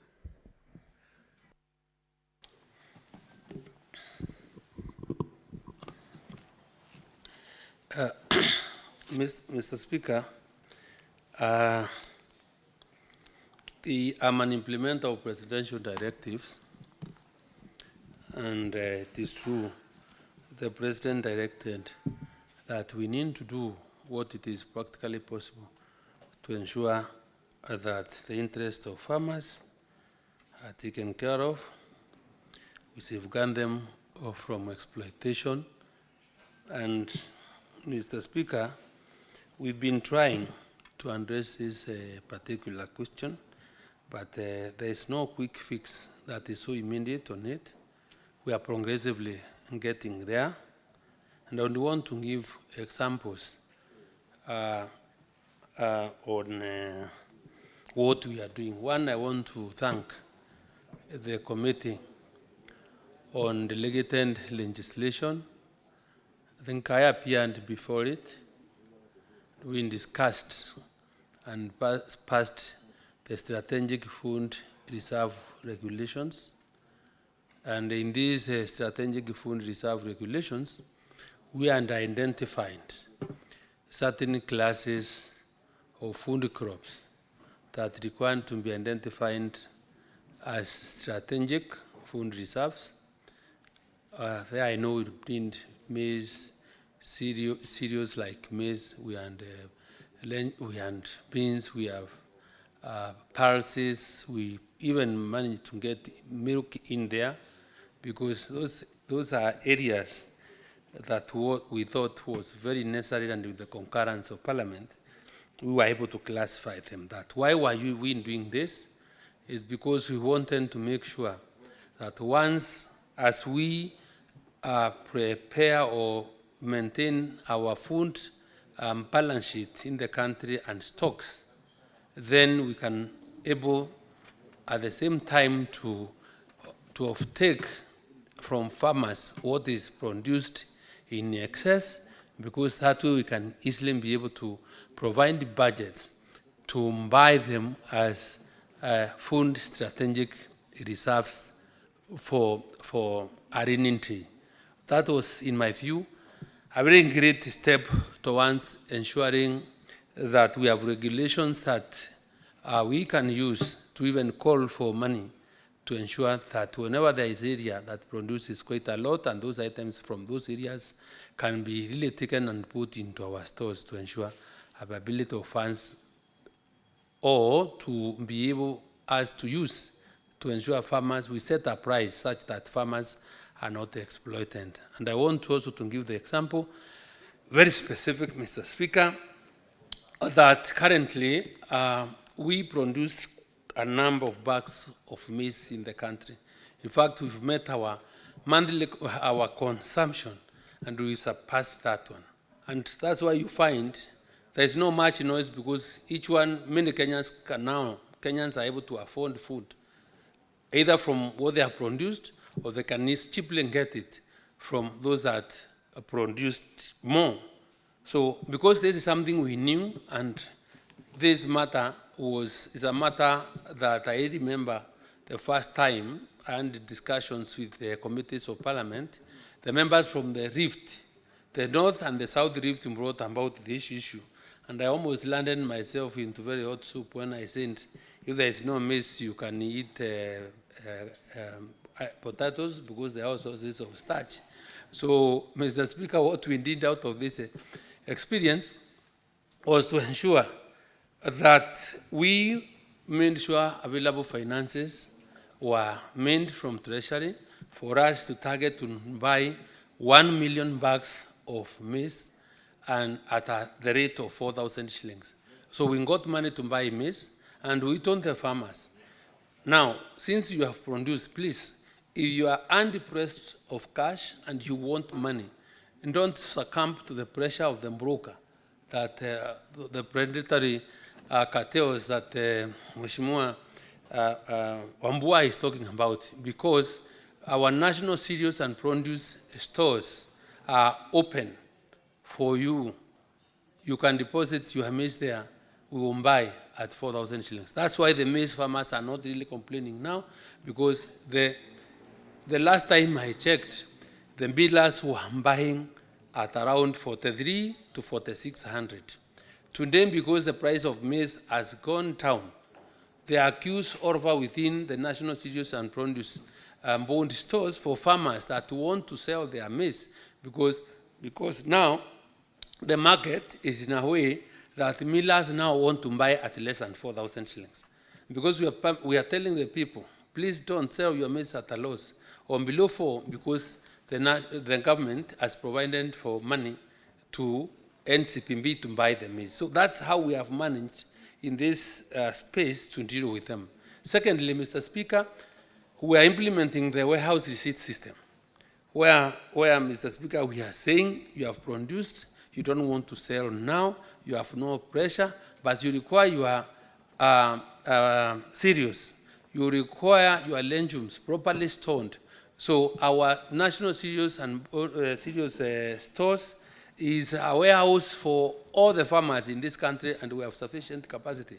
So you can deposit there, get a receipt, for you to sell at the appropriate time, or sell there, then, deposit there, you pick when you want, or you can still sell that maize or beans or dengu from whichever store at the appropriate time. So these are some of the measures that, the immediate measures we have put in place to ensure that our farmers are not exploited.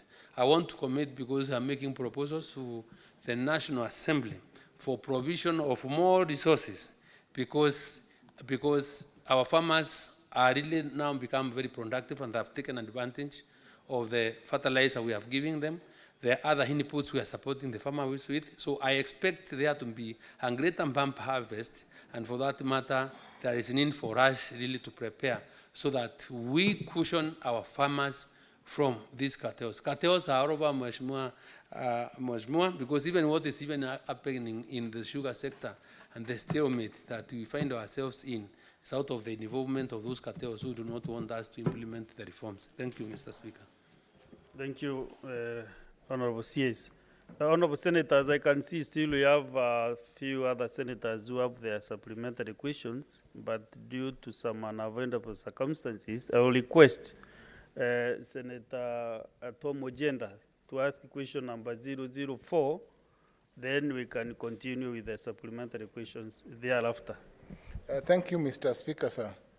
Mr. Speaker, sir, question number 004 is addressed to the Cabinet Secretary, Cabinet Secretary for Agriculture and Livestock Development.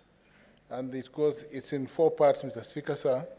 The first part is what criteria is used in the appointment and dismissal of directors and managing directors or chief executives in state-owned sugar companies in Kenya, and could the Cabinet Secretary outline the requisite qualifications for appointment? Secondly, could the Cabinet Secretary state the contractual terms and conditions for appointment of managing directors in state-owned sugar companies and clarify whether they are uniform across all companies? Part C, how many recruitment exercises for managing directors in state-owned sugar companies have been conducted since 2021? And could the Cabinet Secretary provide the long list, short list, and interview schedule with corresponding scores in respect of each of the exercises and disclose the respective reasons for disqualifications of the candidates? Mr. Speaker, sir, because there are some who are number 3 and become the MDs effectively.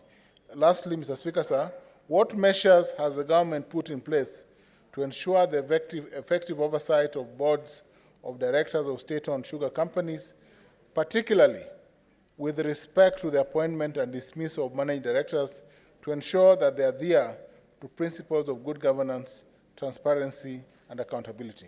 Thank you, Mr. Speaker. Honorable CS, you can answer the 4 parts together, and if possible, you can summarize. You don't need to read the whole literature because I can see you have good response from your office. Mr. Speaker, let me try to be as brief as is possible. And if you allow me, because the qualifications of the directors, the chairperson and the directors are almost similar, reply as follows. That the criteria for appointment and dismissal of directors of sugar companies are various, a number of factors that we consider, and these are guided by the Mwongozo Code of Governance for State Corporations of 2015 and the State Corporations Act of 446. Honorable CS, before the Professor Tom Ojenda leaves the chamber, I want to confirm from him if he is really satisfied with this response, because I've really ascertained that he has interacted with this response and he has some remarks, so that also we can save time. If he is happy, then we don't need even to go the full. Yes, Professor Tom Ojenda. I am satisfied. The mic? Yes, Mr. Speaker, I confirm that I'm satisfied with the responses that have been circulated from the CS, and of concern with appointments to the boards of Chemelil and Sony Sugar Companies. And I think he has addressed some of the concerns that some may be addressed by perhaps follow-up questions. That's it, Mr. Speaker, sir. Therefore, I will give the direction that we don't have then the CS to go through this response verbatim. I will also now actually ask whether members, because the supplementary questions you have, are they related to the question asked by Senator Ojenda, or will have other supplementary questions? So that you can ask the supplementary questions and then we close this chapter. Then we start with the Senator, where is he? Senator Chendi. Let us get the supplementary questions, CS. Thank you, Thank you, Mr. Speaker. Mine is actually very short. It is on the same question on the appointment of directors. Mr. Speaker, there was appointment of directors for Sony Sugar, and the same tussle is there in such a way that even now the stalemate is going on the appointment of the director for MD for Sony Sugar. So could the CS explain why there's a tussle in the area for Sony Sugar's MD since he was recently appointed, and is he aware that this issue has gone to court to the extent that it's a tussle, and what criteria was used to get the MD for Sony in the recent reshuffle that happened? Thank you, Chair. Yes. Thank you, Mr. Speaker. Mr. Speaker, I thank the member for that question because it gives me the basis to give some bit of background to the members to understand the problems we have and see how they can intervene and give us support that will go a long way towards really streamlining or reforming the sugar sector. Mr. Speaker, if there is an area where there are more cartels than anywhere else, is this space of sugar. And Mr. Speaker, I would want, when we started this process of bringing about reforms in the sugar sector, I personally met 57 members of parliament at Calro. I met the governors at Calro from the sugars growing areas because we wanted to agree on how to move forward because we understand the meaning of this industry to the economy of Kenya and the people of the western region where sugar is grown. And Mr. Speaker, you know, government has committed a lot of resources and continues to invest in this sector, and it is quite really painful because we've just concluded paying farmers around 1.3 billion shillings, and we have a debt and balance of around 400, so that we can be able to get back farmers to their farms and be able now to produce cane for crushing. You know, this country has a lot of serious shortage of sugar to the extent that we are forced to import the sugar from COMESA and non-COMESA countries. Even the COMESA safeguards that we've had for some time, we've now been threatened because they will not be extended after 2 years. So there is very need for us to really think together and be able to sort out the problems in the sugar sector. This we cannot do without the support of the leaders of this country because the Kenya Kwanza administration led by William Ruto has already paid the farmers. We have already come out with a leasing model so that we are able to get investors to invest and bring in new technology and be able to bring in varieties and support, pay farmers in good time to produce enough cane for crushing, which will essentially be able to supply the local demand of sugar and really get us from the problem of trying to import sugar from outside the country, which inevitably leads us to losing a lot of foreign currency. So, Mr. Speaker, during this time, or the short time we've been there, we've been trying to bring order, and whatever we've been trying to do has been a subject of serious court litigation, and even now, the sugar leasing model that we wanted to implement, right now, we are now back in court because we've been stopped by an order not to continue with the process. I believe the cartels around the sugar sector are the ones that are paying money, paying litigants to go in court to try and stop this process. We are determined because we mean well for the people, for the sugar cane farmers, and we'll do our best to ensure that this process continues. We have, Mr. Speaker, appointed, I've appointed the MDs of companies. There have been, Mr. Speaker, people have gone to court to challenge those appointments. Right now, Mr. Speaker, the sugar, the public sugar companies, which we are all aware of, Mr. Speaker, are people on acting capacity. Even the last appointment I was supposed to do was Sugar. And before I would pronounce myself to the appointment, I got an order, so you can't appoint so and so. And neither can you appoint any of the recommended people. You see, Mr. Speaker, if there was, don't appoint Mr. So and so, and because the recommendation sent to me are 3 names, I would have picked anyone. But now we're in a state where we have to believe in the rule of law as a government. We are actively now involved in court to deal with these issues. But as far as my ministry is concerned, and with the direction of the President, our main target right now is to ensure that we sort out this problem in the sugar industry. But of course, now I am requesting and appealing to the lenders, because you know these people, and especially those people from the sugar growing areas who are sponsoring these people to go to court. I know people want, there are some things that, and I've been told that people or those sponsoring those cases are only interested, some of them want to take over that land that belongs to the farmers, and this could be the driving force. So, Mr. Speaker, when I know, like now we have the sugar bill that is out there for public participation. I know people are supposed to be out from the 1st to the 9th. You see the kind of situation that would be. For example, running a sugar bill without representatives of the sugar farmers within AFA that is running, that is supposed to participate in this exercise. So we have issues, Mr. Speaker. We are trying to confront them head-on.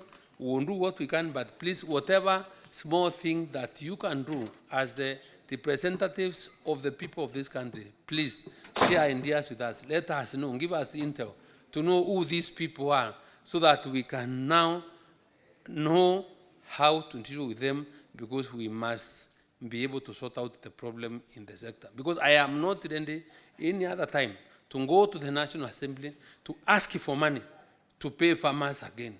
We have already made a request. The National Assembly has passed a write-off of a lot of money, revenue that belonged to government, for us to clean up that area and get people that can really invest strongly in this sector. But now, if we continue in the circus of cases stopping, nothing is doing, first, farmers will lose confidence again. They will not support cane growing, will not get sugar. We continually import sugar. And then those factories again, and the workers will just be there accumulating debt in terms of salary. At the end of the day, it will end up becoming a very difficult exercise for us, and we do not want to frustrate those good people of this country that really practice sugarcane farming. Thank you, Mr. Speaker. Thank you. Next is Senator Seki Lenku.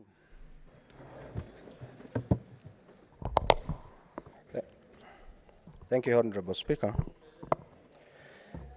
Let me thank the Honorable Cabinet Secretary for Agriculture for answering a question, a supplementary question on farmers, particularly on the cartels and the plan that they have for the farmers, especially having in mind that we are expecting a bumper harvest for farmers at this time. I want to ask a different question, because I think, Honorable Speaker, that question has been covered well. But I want to request the Honorable CS to give us a plan on the restocking of livestock in the country, knowing that you have a plan as a ministry, and still again directives of the President, and more particularly on Kajiado County, knowing that we have really lost a lot of farmers, livestock, during the last drought season. So maybe you can just answer that question, and if not, then you can definitely give us more answers later. But I think that is a question that is very much direct to him as a Cabinet Secretary. Thank you very much. Mr. Speaker, I think I can try to answer that question. There's no need for me to go and prepare. for this. Mr. Speaker, the answer to this question is that we are aware, of course, the drought that we had claimed 2.5 million hens of cattle, we lost a lot of livestock during that time. And our farmers, our livestock keepers really require support. It's something we are aware of.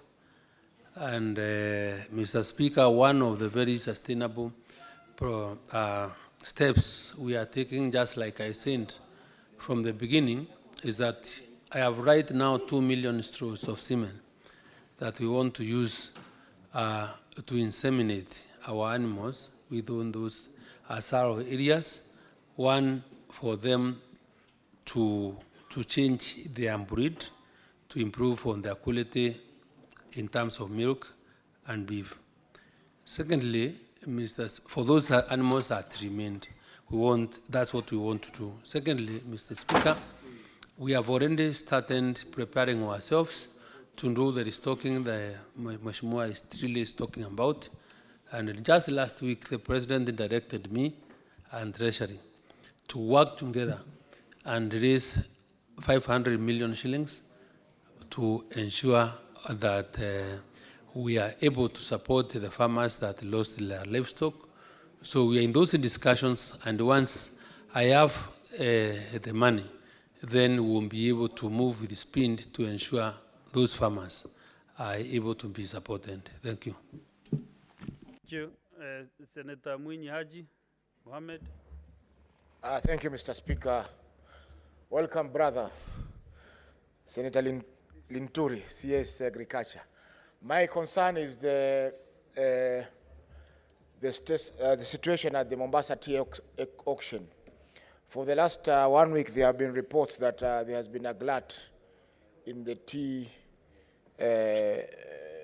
supply, and therefore the auction has not been doing well. And you know, tea is maybe one of the major foreign exchange earners of this country.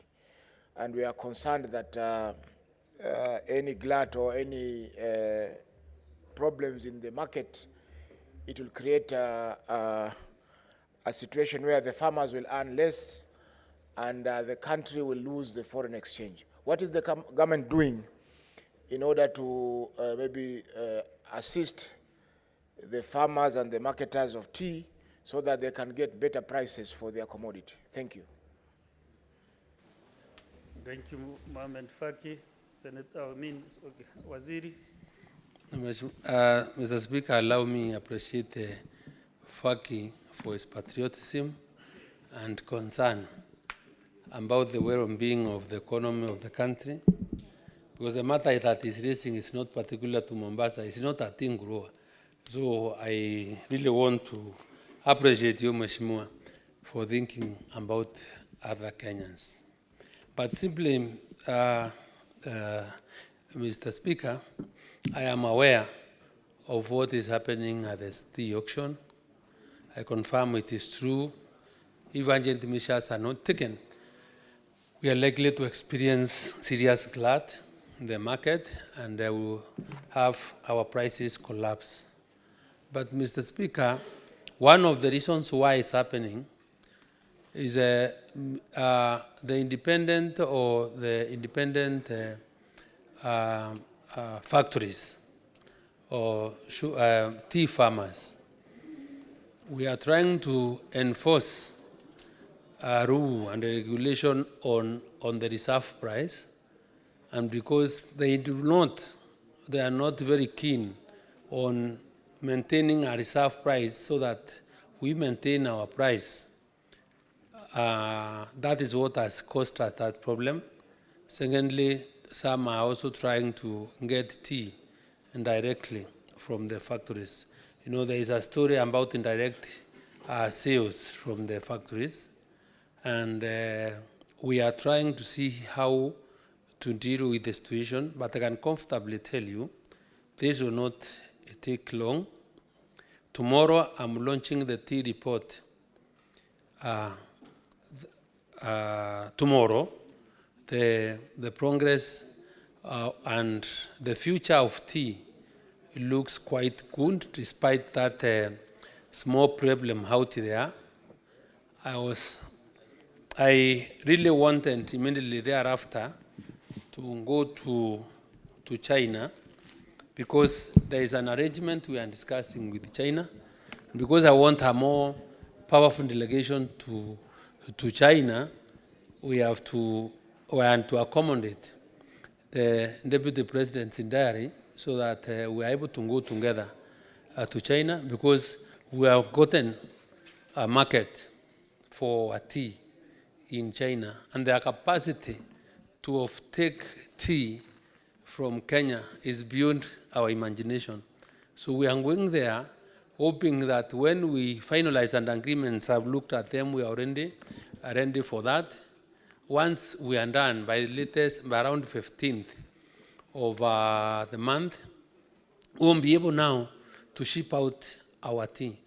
We want to ship out more tea to those other new destinations, so that the local demand will create, the normal forces of supply and demand should take place, but we'll ensure that we'll never have a lot of tea in Kenya that will really be able to collapse the auction, tea auction in Mombasa.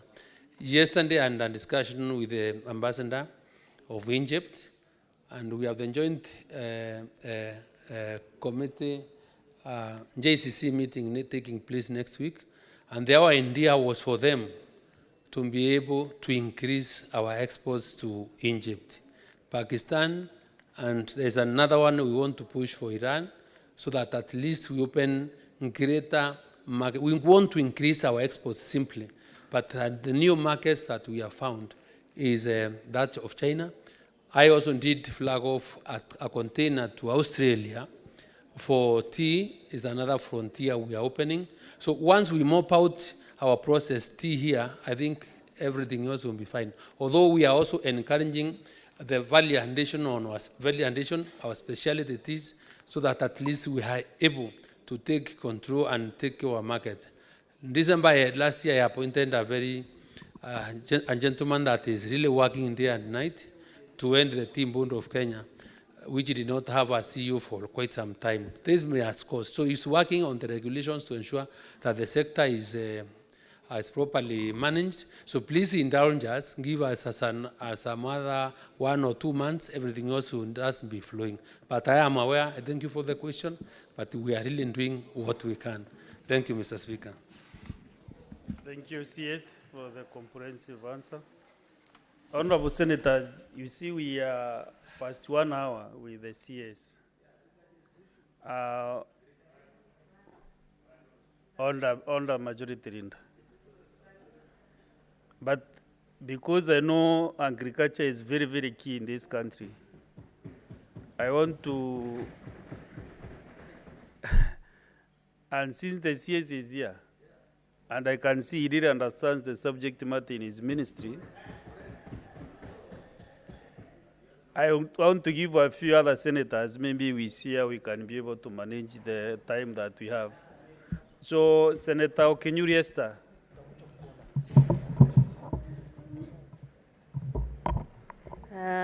Thank you, Mr. Speaker. I actually waited for long, and in the process, the Cabinet Secretary answered my concern, especially on how consultative the appointment process is. But allow me to appreciate the Cabinet Secretary for ensuring that the subsidized fertilizer gets to my constituency of origin, Bomachoge, Borabu, because we're among the constituencies that never had the opportunity of having the fertilizer get close to the farmers. And unfortunately, most farmers spent their money. By the time the fertilizer was coming, they had already purchased out of pocket. But thank you for heeding to our plea. The farmers can smile. 2 days ago, the lorries arrived in Kenyenya, and we are grateful. Thank you. Honorable CS. Let me appreciate the Senator for those good ones, but at the same time, please allow me to invite you to participate in this noble cause of fertilizer and distribution in the country. Understanding that from the last experience that I had, we realized farmers were moving to very long distances to collect 2, 3, 4 bags, and ending up the costs being quite high on the hand. So right now, I've had 2 weeks ago, and I'm meeting with the CCs of all the county, our county governments in Naivasha. We sat down, we discussed, we agreed on a plan on how to get the fertilizer closer to the people.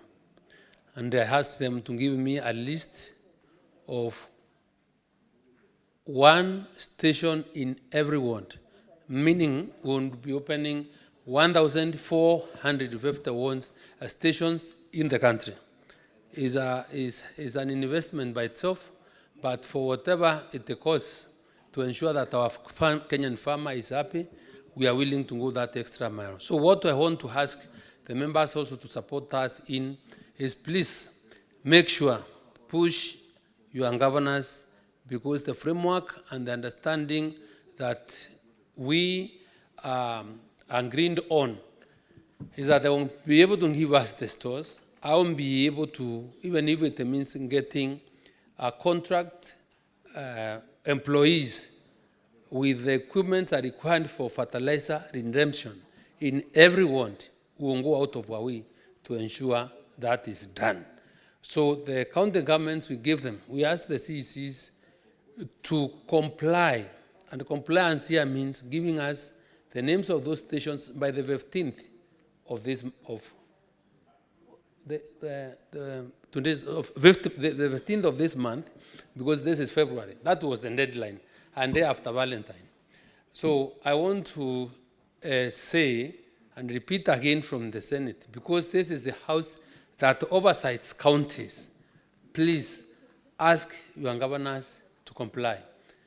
By last week, when we had the cabinet retreat, only 15 counties and compliant with the agreement and met the bargain on the list that is meant to come to the ministry for us to be able to organize ourselves, and the rains are setting in.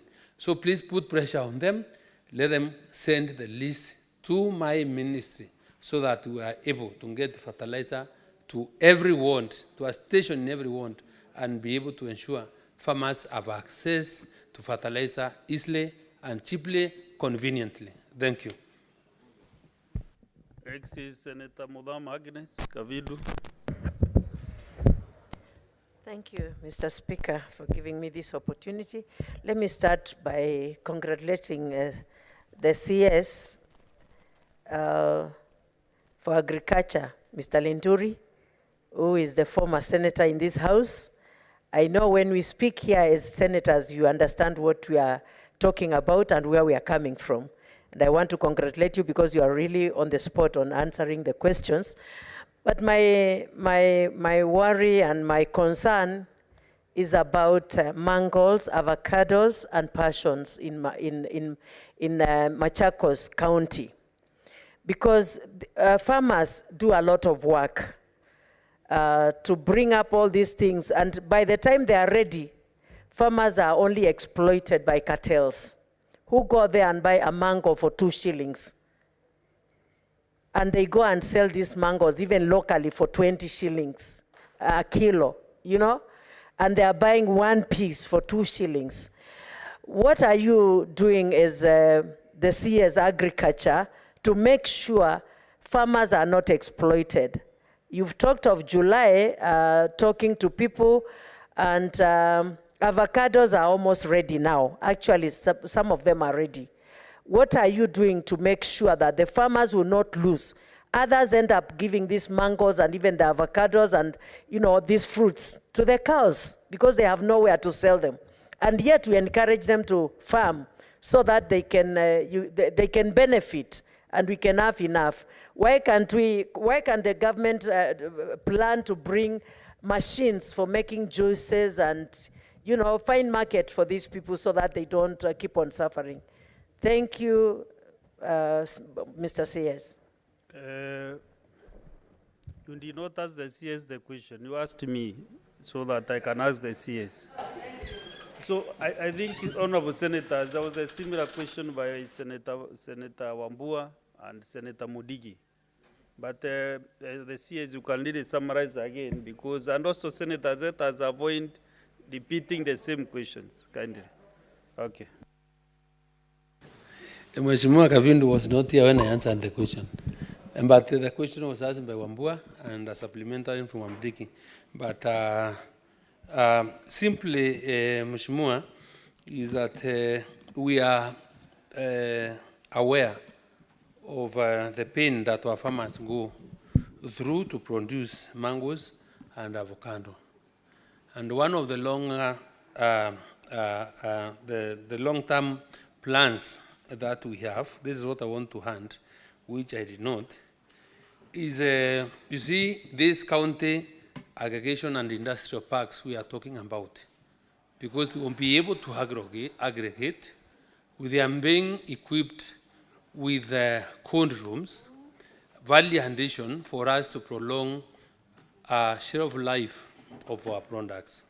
So if we are to prolong share of life, we are able to add value, we won't be able to create more value because we won't be able to squeeze oil from the avocado and whatever it is. That is something that is work in progress, and everybody knows that. You know, I also, before you came in, I was saying that issue of aggregation, and I also brought about the issue of having classified some of these commodities as strategic food reserves, so that we are able now to have bunches to really offtake.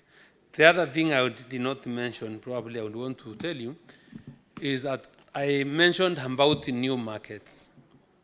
The new markets we have opened, I talked about Israel, that I mentioned. We have an opportunity there, but you know what is happening now, nobody knew. I also said that I did not mention that we have procured other new markets in India. We flagged off the first consignment like 2 months ago for avocado to India. So that's another market we are open for avocado or these agricultural crops. And right now the problem that has been great is we really do not have enforcement officers also to check on the quality of what we've been producing. And that's why we're under serious problem with the European EU market, because very unscrupulous and faithful traders were harvesting immature fruits, and that caused us a lot of problem. And I want to appreciate HAFA because HAFA has really moved into action to ensure that they enforce the regulations so that these other farmers do not really spoil our market. So once we are done with the value addition through aggregation, value addition within these parks, within the counter aggregation parks, that problem will be half solved. The other thing is that we also, and the new administration is entirely looking at a new complete, the policy that we are adopting is economic. The contracts or the ambassadors targets that have is how they are able to really source for markets for our products outside the country. And I believe, because there is that in general shift to economic diplomacy, we won't be able to create more markets as we move into the future. Because I can tell you from where I sit, we have no capacity to feed the world. I can tell you, once I went for a conference, the whole world was sitting to discussing about the future of food in the country. Last week, I and the East and Central ministers from this region to discuss about food. The other week, I and the African Union, because the African Union wants me, and this is the lead country, well, now we are also now targeting how to grow animal feed to be able to feed our animals, where, and you know, animals is a source of food. So food and nutritional security is a problem for the world and not only Kenya. So whoever leverages on that gap and takes advantage of technology, take advantage of the now good rains coming in, and our good source, our young men and women that are jobless, because kilimo sasa ni biashara, won't be able to cover this gap and put more people into employment. So please, I think there are all indicators out there, because you can see we are really trying. So I cannot give ourselves a mark, but at least everybody that has eyes can see the match we are doing, and I believe there is a bright future for the country, and the future is also bright for the people of this country, the young men and women of this country, the farmers of this country who really want to engage in farming. Thank you. Let us now have the Chair Agriculture, Senator Murango James. Asante sana, Mr. Speaker. Unajua kwa siku nyingi tukienda kwa waziri tunakuja kulalamika. Leo tutashukuru kwa sababu ya jambo moja ambao tulileta katika bunge la Seneti na ukafanya. Tulipoandika barua kamati ya kilimo kuhusu makandamia na kuinua marufuku ya kuuza makandamia ambayo ina maganda, ulifanya hivyo. Ilikuwa inatoka shilingi 30, saa hii inatoka shilingi 120, na mwezi ujao itafika shilingi 150. Hiyo ndio kufanya kazi na kusaidia wakulima. Lakini pia kuna barua nyingine itakuja mezani kuhusu pia wenzetu kutoka pwani kwa sababu ya korosho. Nayo pia iko na shinda hiyo. Ukifanya hivyo watu wenzetu pia wataweza kupata natija katika uzanji wa korosho katika eneo la pwani. Jambo la pili, waziri yangu tu naongea tu ndio uende nayo, ni kwamba tulipokuwa tumekaa kama kamati tulikuwa tunachunguza bajeti ya mwaka huu. Kilimo inatupatia kandri ya 20% ya mapato nchi hii, lakini tulipata pia umepata tu 3% kwa bajeti. Tunajua ni mfalme wa mistari, pia sijui kama mistari imekupotea kidogo ukashindwa kutongoza wizara ya fedha kukupatia fedha zaidi, lakini muhimu iongezewe. Tutapeana pia barua zetu katika mbunge ili tuweza kustawisha kilimo kama itakuwa ni uti wa mgongo, na pia ili kuwa na usalama wa chakula nchini. Jambo la tatu karibu na mwisho ni konokono. Tumekuwa na kero kubwa sana wakulima mchele kutoka maeneo tofauti, Mwea, Mbunyara, Hero. Konokono imetusumbua sana, imekuwa kero. Na unajua waziri, konokono hana mwendo. Ingekuwa panya tungeelewa kwa sababu anakimbia. Ingekuwa nzige tungeelewa kwa sababu anapaa. Lakini konokono hana mwendo waziri. Hilo njanga tusipoliangalia vizuri hatutakuwa na mpunga haswa katika eneo la Mwea. Naomba kwamba ile taasisi inahusika katika kudhibiti wadudu waharibifu waweze kuangalia, na ndio ndiposa tumekualika tarehe 15 kule Mwea, ukuje tuketi pamoja tuangalie suluhisho ya jambo hilo. Na la mwisho, mbolea ya ruzuku imekuwa ni ya maana sana. Umeitisha majina, lakini kama mali nimetoka Kirinyaga, vyama vya ushirika ni 14. Kwa hivyo mbolea ikipelekwa kama ni wakulima wa kahawa katika vyama vya ushirika, wote watapata mbolea pasipo kuwa na shida. Wako na magara ambao iko na usalama wa kuweka fertilizer. Kama ni mchele, shinda ni ile wale wanaolima mchele kwa sababu ya mbolea. Mbolea mchele ni tofauti sana. Kuna ile sulfate of ammonia, kuna ile wanaitanga sukari, kuna TSP ambayo haitumiki katika ukulima wa mahindi. Kama saa hii ukienda wakulima wengi wako na ujumbe lakini hawezi pata fertilizer. Na wale ambao mahali kuna fertilizer unapata ujumbe unachelewa.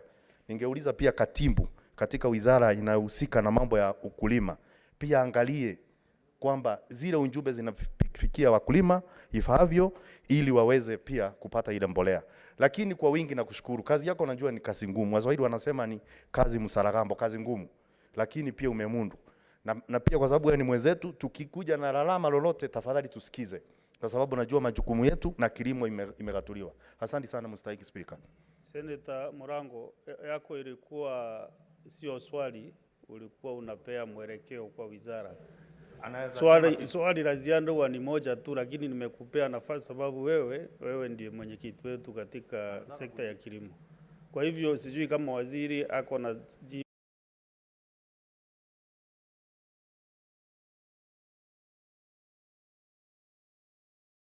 waziri.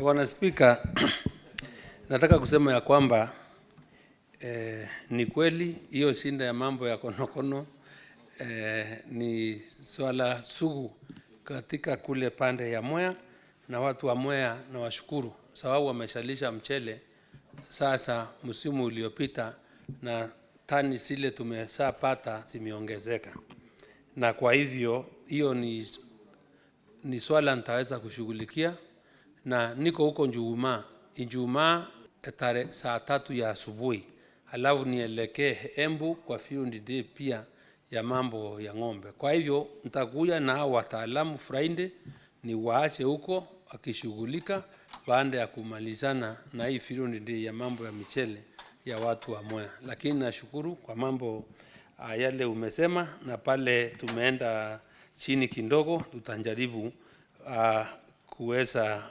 kuinua ratili kidogo. Asante Speaker. Okay, Majority Leader, Senator Alon. Thank you, Mr. Speaker. I have a question to the Minister with regards to the distribution of the subsidized fertilizer program. Previously, when he appeared before the House, he had made a commitment that they are doing the last mile program for these programs, for this very useful program, so that farmers can pick it at the nearest possible location closest to their farms. And he had said they're in conversation even with owners of agrovets, so that even if farmers were to pay just something slightly above what the cost of a fertilizer is, but it is within walking distance where they can collect the fertilizer and go to their farms. Unfortunately, in the program as currently is designed, farmers still have to travel some significant distance. So what is the assurance that the Minister is giving this House that at the next phase, first of all, what went wrong? Because he had committed to us that that program will run successfully, so that the last mile part of the program is well executed.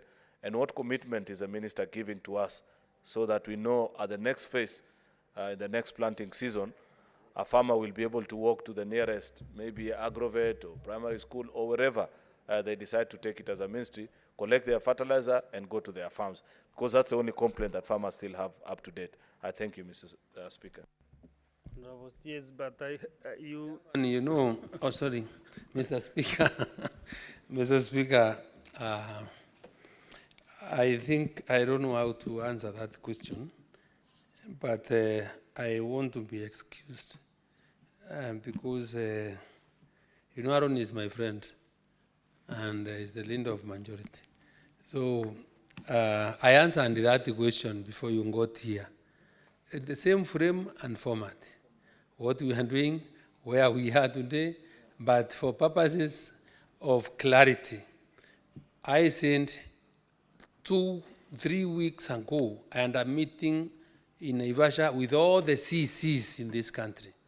We agreed that by the 15th of February, every governor will give us a list of 5 areas, 5 spots in his county, 5 areas in every ward in the constituency, so that we have 1,450 in the 14 no, let me be clear. We are opening areas for fertilizer and distribution in every ward. So identifying those areas where fertilizer won't be placed was placed on the governor. And we agreed with the CECs that by the 15th of February, please, let's have the list of those areas so that we are able to organize ourselves and deliver the fertilizer there. I indeed mentioned and appealed to the senators to put pressure, exercise your oversight role on the governors to ensure that they comply with the terms of the agreement that we have with them. Because by last week, only 15 counties aren't compliant in the country. And the way I said compliance meant giving us those areas where we are supposed to take the fertilizer. It's a big thing for us because now we are already, the National Cereals and Produce Board is really working on getting young men and women on contract for fertilizer redemption. So, Majority Leader, that is what I had sent, and we are really committed. We really do not want to really have our farmers travel those long distances to get fertilizer. Thank you. Yeah, the question was really well answered, but now that you have your neighbor around you, you are not attentive that time when the question was answered. Okay, now we go to Senator Olekina Ledama. Thank you, Mr. Speaker. Mr. Speaker, my question is clearly on the supplementary questions, on the question that was asked by Senator Ojienda. In the response of the Cabinet Secretary, first of all, let me say I found it to be very casual because I read the response. Although the Senator was comfortable with it, once a matter has been brought here, it becomes the property of the House. I just wanted the Cabinet Secretary to clearly give an indication on two things. Number one, the Cabinet Secretary in his response alluded to the fact that he is currently developing regulations to be able to control the transportation or to set up terms on the transportation of the cane. Because the question that was asked was on the cartels or syndicate which steals the cane from farmers before the cane gets to the millers. So if the Cabinet Secretary can expound on his response, because his response was only like 3 paragraphs, very short. And the last, he said the Cabinet Secretary is in the process of making regulations to provide for the management of weighbridge to ensure fairness in sugarcane weighing.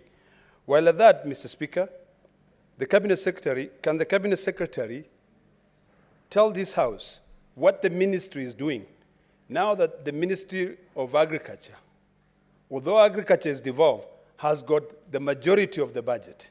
What are they doing to be able to assist, reduce the cost of inputs in the sugarcane farming?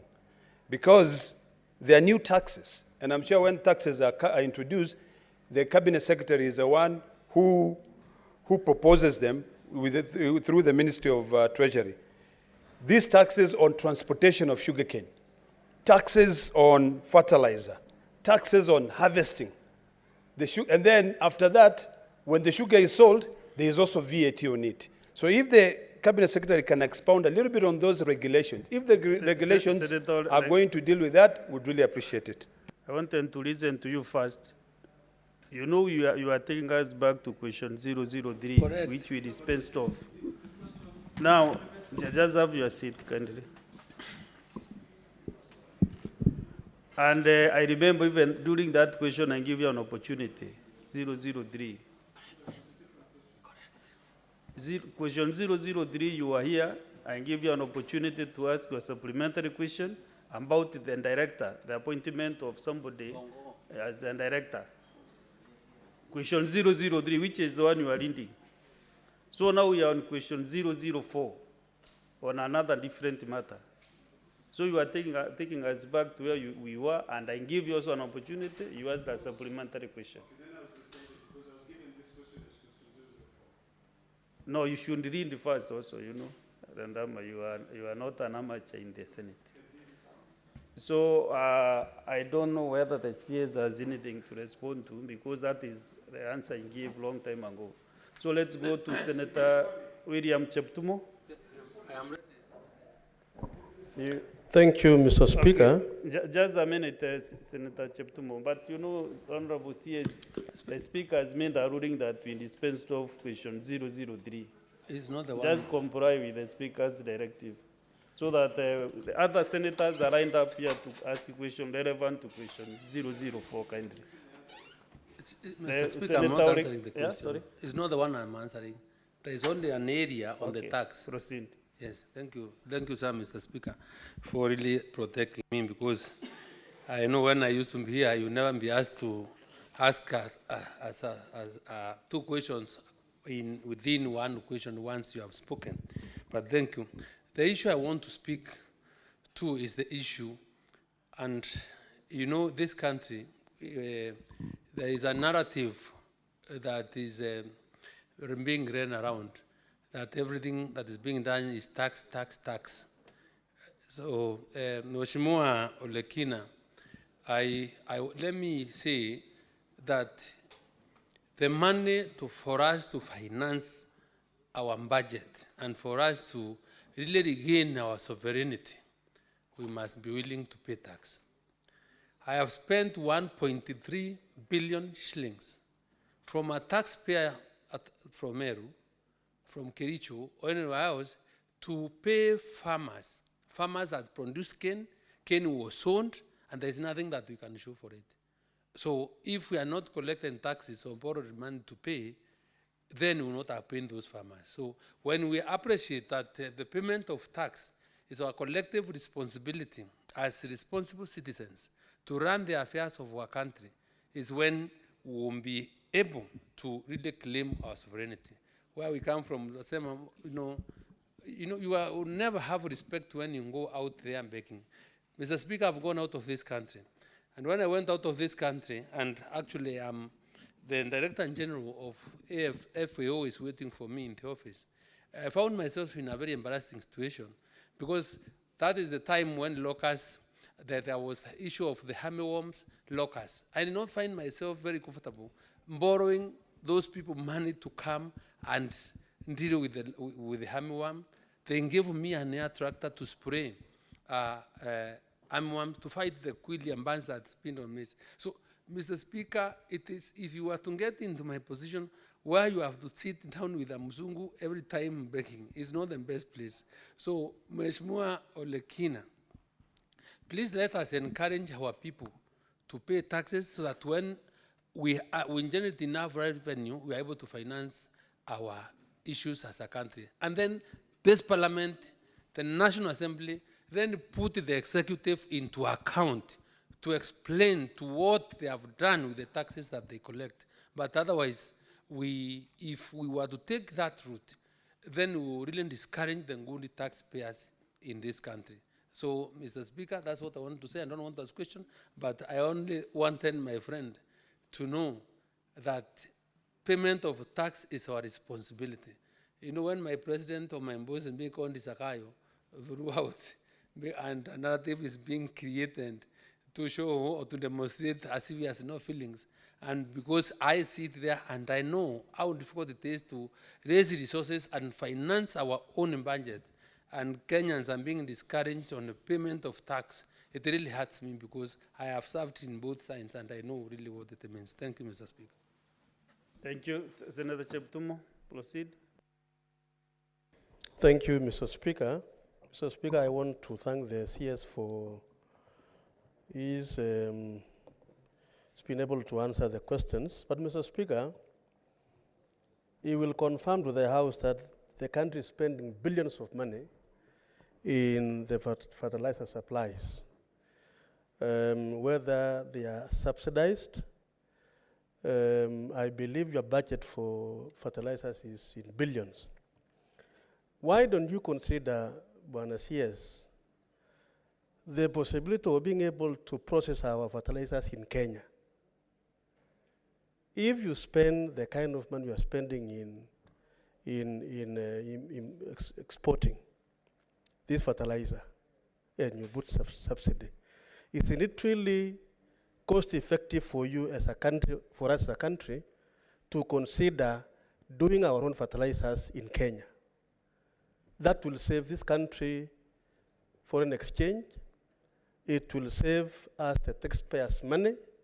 And I think, Mr. Speaker, last year, you did very well because our farmers were able to produce enough food supplies because of the fertilizers you gave us, reducing the price from 7,000 to 2,500. Now, why don't you consider having a factory here in Kenya to manufacture our fertilizers, therefore save money for Kenyans? Honorable CS. Mr. Speaker, the member for Baringo has raised a very important issue, and I wish we would be able to generate and gather support from many members and Kenyans of goodwill for this country to get at that level. But allow me, Mr. Speaker, say that is our wish. That is, if there is any legacy that I would want to leave in this country, is to ensure during my time that a fertilizer factory is built or is done in Kenya, and we're able to produce our own fertilizer. I want to appreciate the President's support in my ministry, and even to once getting us to producing fertilizer locally. You all know that there are specific special economic zones that are being created in this country, and one is Naivasha.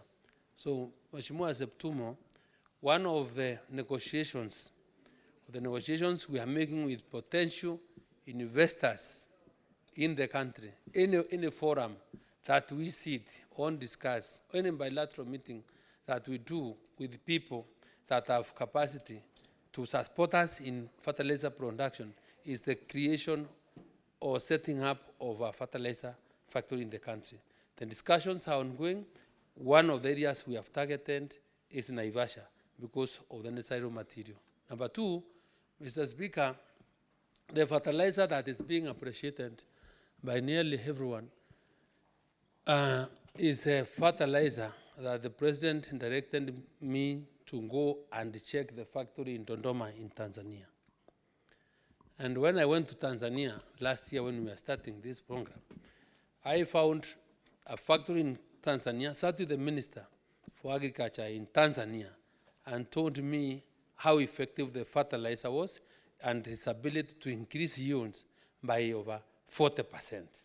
I listened to him, I had them reported to my boss, and he told me what you need to do is move with speed and see whether we can try. I want to confirm, Mr. Speaker, when I met that investor, the Tanzanian government was very cagey because they thought you would get the investor outside Tanzania. They didn't have a problem, and they thanked the government of Tanzania for allowing us to export fertilizer from Tanzania, which fertilizer was 50 chemical, 50 organic, and the healing effects of that fertilizer to ourselves, because most of them are acidic, has been tremendous. So we've been in discussions. That company is called Tracom. It's a Mzee from Burundi. It's a serious investor from Burundi. That is the fertilizer personally I've used in FIME. So I would want to encourage people to try that fertilizer from a company called Tracom. It's called Fomi Kuza, Fomi Otesha. Mr. Speaker, it has done wonders. So we have also succeeded, Bwana Cheptumo, in convincing that investor to come and set up a fertilizer factory in Kenya. And this fertilizer, Mheshimiwa, when we come to ask for support, yule wa Kajiado, right? The fertilizer is being set in Kajiado, and in the next less than 2 months, we'll be breaking ground for the setup of a first fertilizer factory in that particular region. So, Mheshimiwa, it's something we are doing. We are happy that you people have such ideas and you want to support us in this, but we are on course. We want to make sure it is done. Thank you, Mr. Speaker.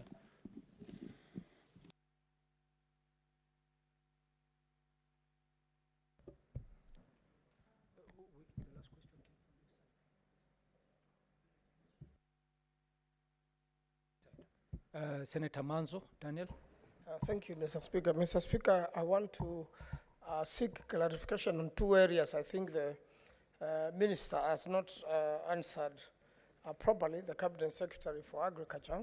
One, is there a possibility of, or do you have any plans for PPPs for cold rooms for storage of mangoes and other products which needs storage to prolong their lifetimes, so that we could do away with the brokers?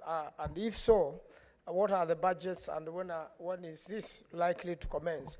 And secondly, on the issue of input and output of fertilizers, there are taxes in the input and taxes in the output. Does it not amount into double taxation? And I think that's what Honorable Lekina was trying to ask, but if you could kindly highlight on that, so that it doesn't just look like we are blaming the government unnecessarily for overtaxation. I thank you, Mr. Speaker.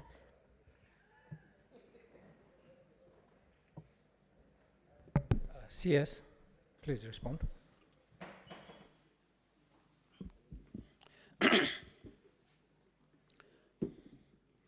Mr. Speaker, I once again said that for us to be able to preserve our perishable food items, this government's agenda, and one of the areas that is keen on, is value addition. And the concept and the philosophy behind the county aggregation and industrial parks was for us to be able to aggregate our produce and be able to hand value so that we reduce post-harvest losses. So if we have to hand value and extend shelf life, then it is automatic that we have to provide cooling or cold rooms for that preservation.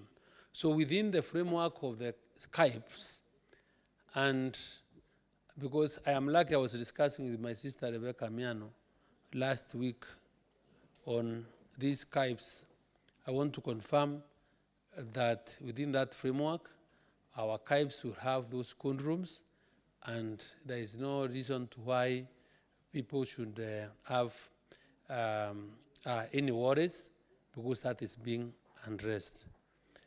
As far as I am concerned, and there are certain levies and taxes, in my view, are mostly changed by the two arms of government at times, or in certain cases, or depending, people may also interpret them differently. But I know most of the counties are charge cess to on what is transported or what is owned within their counties. But we have been discussing with the Mheshimiwa former Speaker Emeritus of this House, who is the chair of the Agricultural Committee within the Council of Governors, for us to be able to agree that if farmers or traders are transporting food from a rich food county to a county that is starving of hunger, there is no reason to why people of that particular county should not be given the benefit of accessing cheap food by counties coming up with a tax or a levy regime that is not very punitive to our traders or our farmers. So this is, we have once, Mheshimiwa Mahanzo, realized it is happening, and we're in the discussions of trying to create a harmony so that at least there is free flow of food items in the country, because we do not want to have some of our people suffering. Mr. Speaker, I beg stop there. And just like I said before, I said taxes have to be paid if we have to finance our budgets. And, pardon, I said the taxes, in fact, taxes have to be paid. We will not, anything that, and let us be specific to each tax. We must be specific what tax we are talking about. Because there is the personal pay as you earn tax, corporate tax, whatever it is, but tax is our responsibility as responsible citizens. So there can't be service without the tax. So let us all agree. Save us from this shame of going with the balls, asking to borrow. You can never, on Lekina, finance the current expenditure. I have no problem borrowing for development. But the current expenditure, if I give you money today, or if you are busy putting your sufuria on the hand, and you not grow maize, you know, even if I give you maize now to eat in the morning, you will be hungry at the noon and you will be hungry in the evening. So the best thing is give you fertilizer and then be able to grow your own one bag or two and be able to feed yourself. Thank you, Mr. Speaker. Thank you, Bana CS. Senator Kisang, and please be very quick with your questions. Thank you, Speaker. I'm very quick. One, Speaker, I want to thank the CS. You realize the CSs who were in Parliament actually know their job very well. We will encourage the President in the future to pick ministers or CSs from this House, those who will have maybe will not have stood. Senator Kisang, go direct Thank to you, the Honourable question. Speaker. We need to Honourable conclude. Speaker, mine is, I wanted to find out from the CS, Honourable Speaker, November, December, January, the dairy farmers were paid late by KCC, and there is an assurance from the President that they are going to pay us twice, beginning this March. So I wanted him to assure this House that our farmers will be paid every 15 days. And what plans does he have to ensure feed for dairy is subsidized? We get a subsidized price and we get across the country. Bwana CS, let's take 2 more questions, then you answer all of them and we conclude. Senator Veronica Maina. And please go direct to the question. Thank you. Thank you, Speaker, and thank you, CS, for the many questions you have answered and the effort you have put in the ministry. It's one of the key ministries that's delivering the plan to Kenyans. My question is simple about guaranteeing the tea prices, and we have seen the coffee prices being given a minimum guarantee. How long will it take for you to have a stable tea price in view of the disparity that we have seen in the payment of the last bonus, which left some of the tea farmers paid at a very minimal rate with so many deductions by the tea factories? And the disparity then pointed to the fact that maybe tea from certain areas was more better or more productive or more quality than tea from other areas. CS, is it possible that we have the prices stabilized so that farmers are assured of an income that is stable and an income that supports all the inputs they've had to do in order to produce? Thank you, Senator. Senator Onyonka. I would like to, first of all, start, Mr. Speaker, if you'll allow me for just a minute. I wanted to say, for me, it's a great honor to be in this House. Go direct to the question, please, Senator. I will, sir. Just for a second, I wanted to say that the CS has performed beyond our expectation, and we are proud of you. Thank you, sir. The question I wanted to ask you, Mr. CS, is that number 1, 2 of the questions I was going to ask you've already answered, so I'll go to just 2 more that I have. I know that you've set up an app which shows in Kenya the areas where the soil's content, soil quality is and what you can grow in these particular areas, which I thought was an ingenious and very clever way of giving the Kenyan public data if somebody wanted to do farming. The question I'm asking you now is it possible that your ministry can also set up an app which then, once you've given the soil content, and even I'm told you are able to give us the periods when the rains fall and when they don't, is it possible then for you to do another app which tells every Kenyan the area where they are, what plants and what animals they can keep in that particular region, so that they are able to use your expertise to benefit themselves? The last question I wanted to ask, because we don't have time. Senator, just one question. The final question will be asked by Senator Hilary Sigei. I thank you, Mr. Speaker, and once again also appreciate the CS for creating time to come and respond to the questions in this House. My question, Honorable CS, is about supplementary to the question on the e-subsidy fertilizer, the USST code that the ministry has introduced with regards to the registration, the new registration regime for farmers.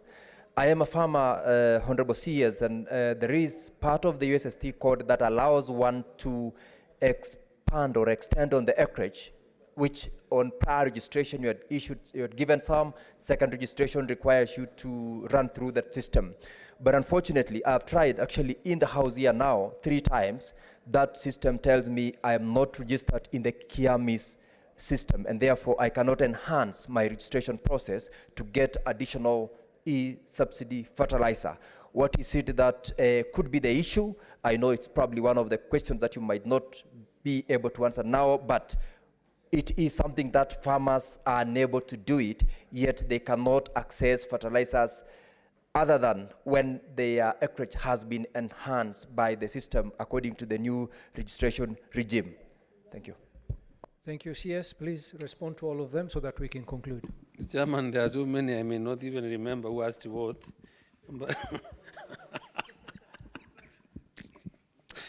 But, Chairman, let me be able to respond, Chairman, and I think I will start, if you allow me, I'll start by answering the question Senator from Cherargei, we need to conclude. on subsidizing The CS animal had feed. communicated to the House, the CS had priorly communicated to the House that he had a prior engagement, and we have kept him here for almost 2 hours. So it is time that we conclude this matter so that we can give leave to the CS and we can continue with other business. Please, Senator Cherargei. Thank you. CS, please continue with the answer. So, Mr. Speaker, thank you very much. And the question was raised on whether or what we are doing to ensure there is access of cheap quality animal feed, or what we've been doing. I want to remind the members that when we are in these problems, I indeed request Treasury. CS, just one moment, please. What is your point of order, Senator Cherargei? Mr. Speaker, I thought we had agreed that agriculture is a very important. We did hurt if we are joining at 1 to give us 1 minute, so that we can see how we can proceed, Mr. Speaker. What is your point of order, Senator Cherargei? My point of order, Mr. Speaker, is on the standing order 41 on quorum of the proceedings of the Senate. Since the CS has another matter, we can adjourn and maybe invite him. Mr. Speaker, the House is not looking around. We don't have appropriate quorum, Mr. Speaker. Senator Cherargei, we were just about to conclude. Yes, there's no quorum.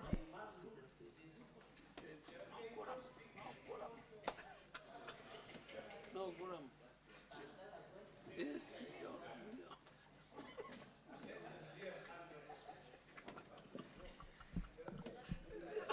Senator Cherargei, we were just about to conclude, but I do actually confirm that there's no quorum, so we'll have to ring the bell for 10 minutes.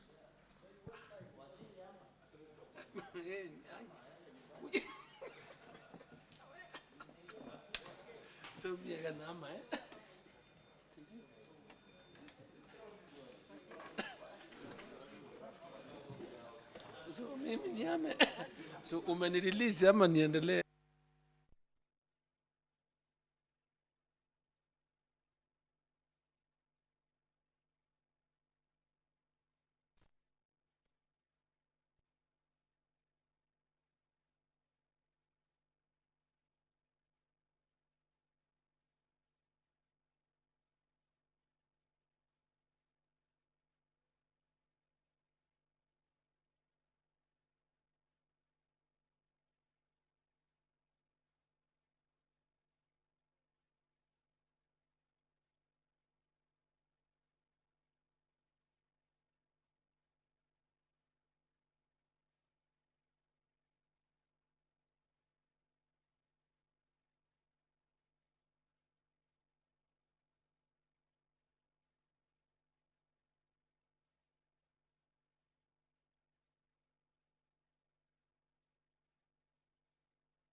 The quorum bell is underway. This follows the quorum bell is currently underway. Remember what was ongoing at the Senate was the CS for agriculture on the floor of the House. They just concluded on that. But because the House does not have the required quorum, the Honorable Senator for Nandi, Samson Cherargei, rose on a point of order to indicate that the House lacks the required quorum. But now the quorum has been found. Allow me to hand you over back to this live proceeding. The 6th Commonwealth Parliamentary Conference held in Accra, Ghana from 30th September to 6th October 2023. Professor Margaret Kamar is not here, so that motion is deferred. Next order. Order number 9, motion, declaration of cattle rustling and banditry as a national disaster and establishment of a special fund for victims. Senator William Cheptum.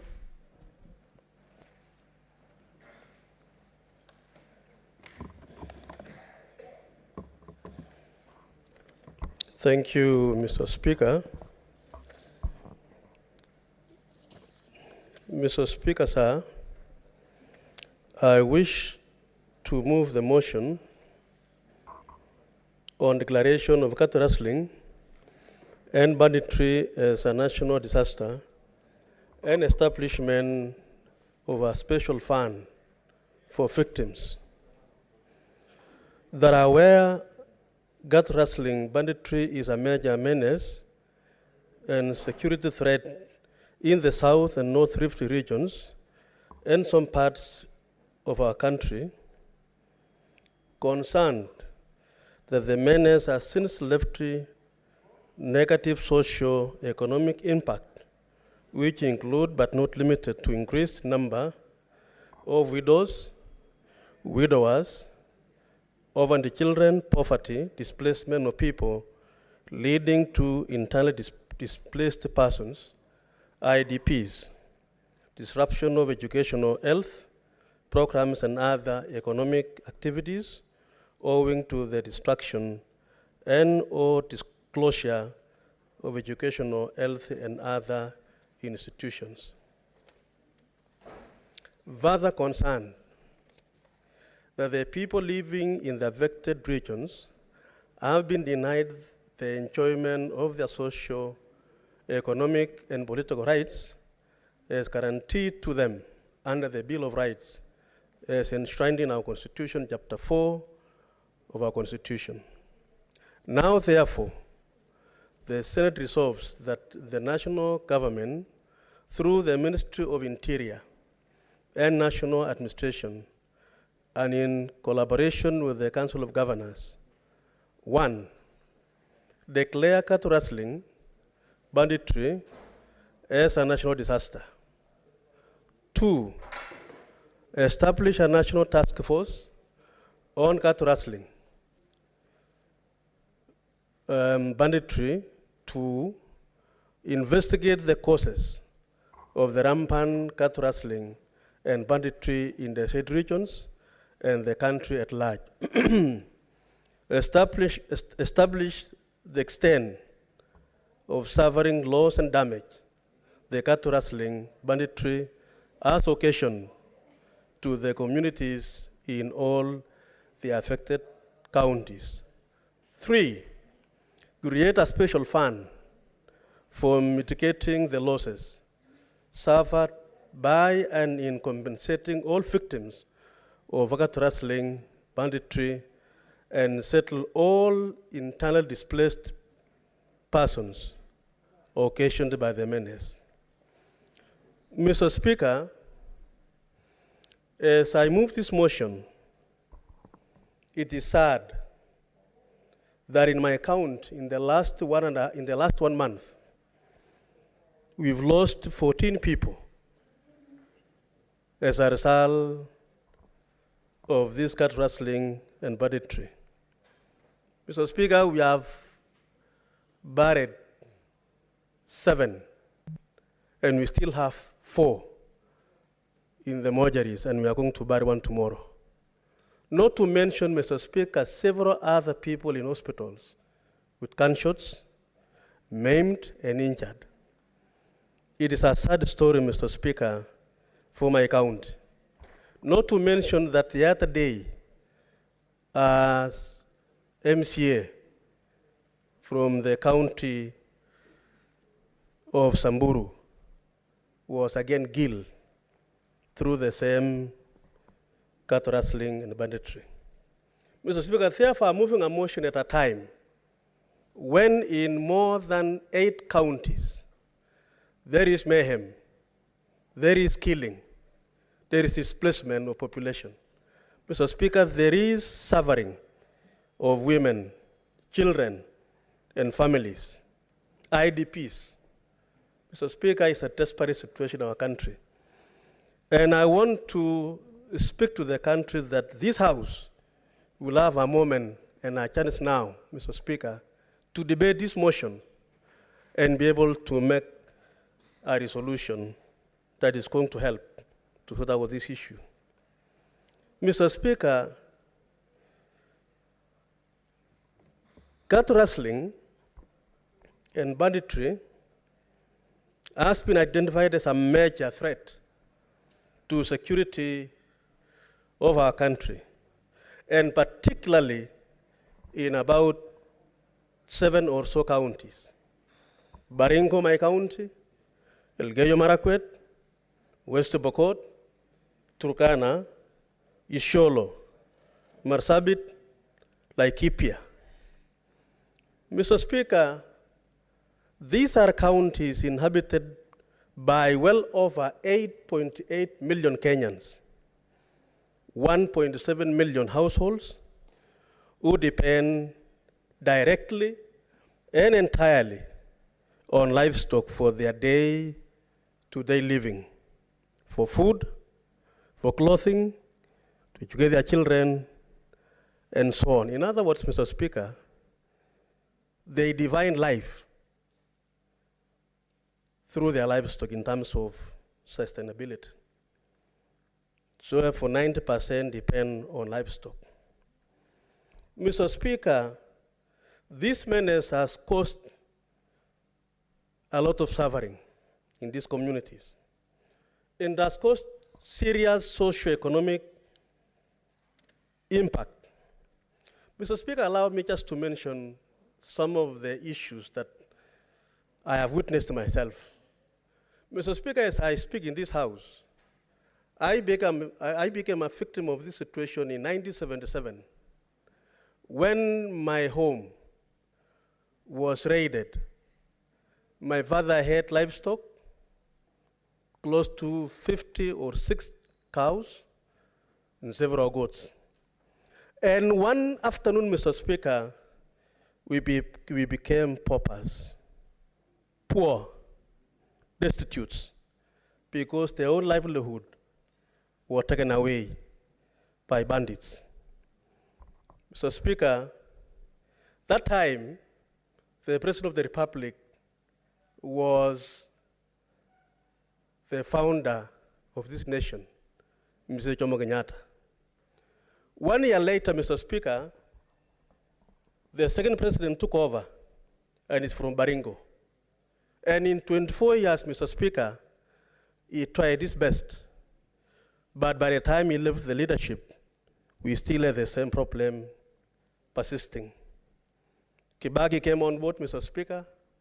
For 10 years, the situation remains desperate.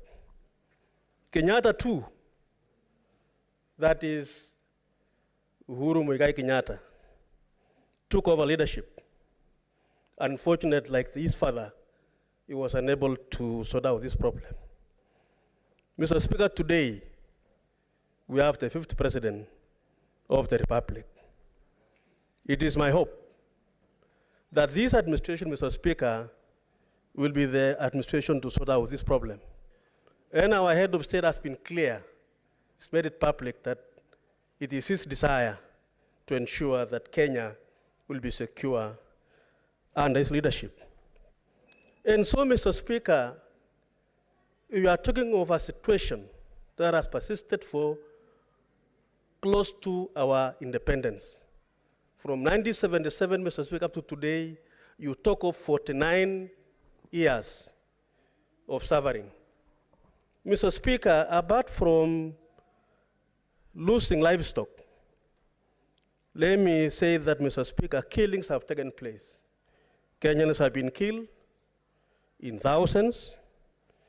I just mentioned a month, under 1 month in Baringo County, Mr. Speaker, we lost 14 people. Killings, maiming of our people. Mr. Speaker, we have had widows in thousands, widowers in thousands, orphans in thousands. Mr. Speaker, displacement of population has become another very serious situation in these counties, Mr. Speaker. In the process of raiding by the bandits, population, Mr. Speaker, people are moved from their homes. They are displaced, giving rise to the very unpopular conditions of IDPs, squatters, and so on, Mr. Speaker.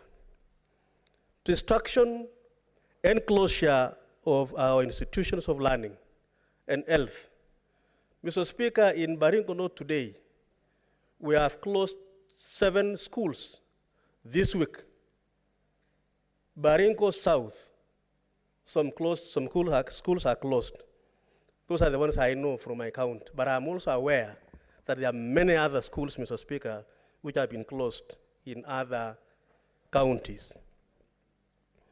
Children, Mr. Speaker, are denied their access to education, which is a basic constitutional right. Kenyans are denied their right to access medical care. Again, a basic constitutional right. Kenyans are denied their rights to enjoy their constitutional rights to vote. Because, Mr. Speaker, once you displace people, they are unable to participate in voting their leaders that they would like to have. In a nutshell, Mr. Speaker, these communities are denied the enjoyment of their political, economic, and social rights. Mr. Speaker, I want the country to know, and I want to even quote statistics, Mr. Speaker. Mr. Speaker, I think, unfortunately, 20 minutes will be short for me because it's a very serious motion. Mr. Speaker, ICAD, Center for Pastoral Areas and Livestock Development, show that between 2014 and 2016, only 3 years, Mr. Speaker, a total loss of livestock through cat rustling and bandit, Mr. Speaker, is worth 14.7 billion, which is about 4.9 billion annually. While total loss of displacement of people in terms of loss is 140.6 billion. Mr. Speaker, in 3 years alone, the loss arising from displacement and from stealing of livestock is 154 billion. Mr. Speaker, that is only for 3 years, between 2014 and 2016. And I said earlier, this man started from 1977. You can imagine, Mr. Speaker, the total cost when you look at in terms of 49 years. It's massive. Mr. Speaker, why do I want this to be declared national disaster? The National Policy for Disaster Management defines disaster as follows. And I think, Mr. Speaker, this is very important for my colleagues to listen. Disaster is defined as follows: serious disruption of the functioning of a community or society, causing widespread human, material, economic, or environmental losses, which exceeds the ability of the affected communities and society to cope using its own resources. Mr. Speaker, I submit that the cattle rustling has caused serious disruption of functions of the communities. I submit that cattle rustling has caused widespread human suffering. I submit to the House, Mr. Speaker, that cattle rustling exceeds the ability of communities to cope up with the situation. It is therefore the reasons why I submit that this House, that cattle rustling is indeed a disaster and should therefore be declared as a national disaster, Mr. Speaker. Mr. Speaker,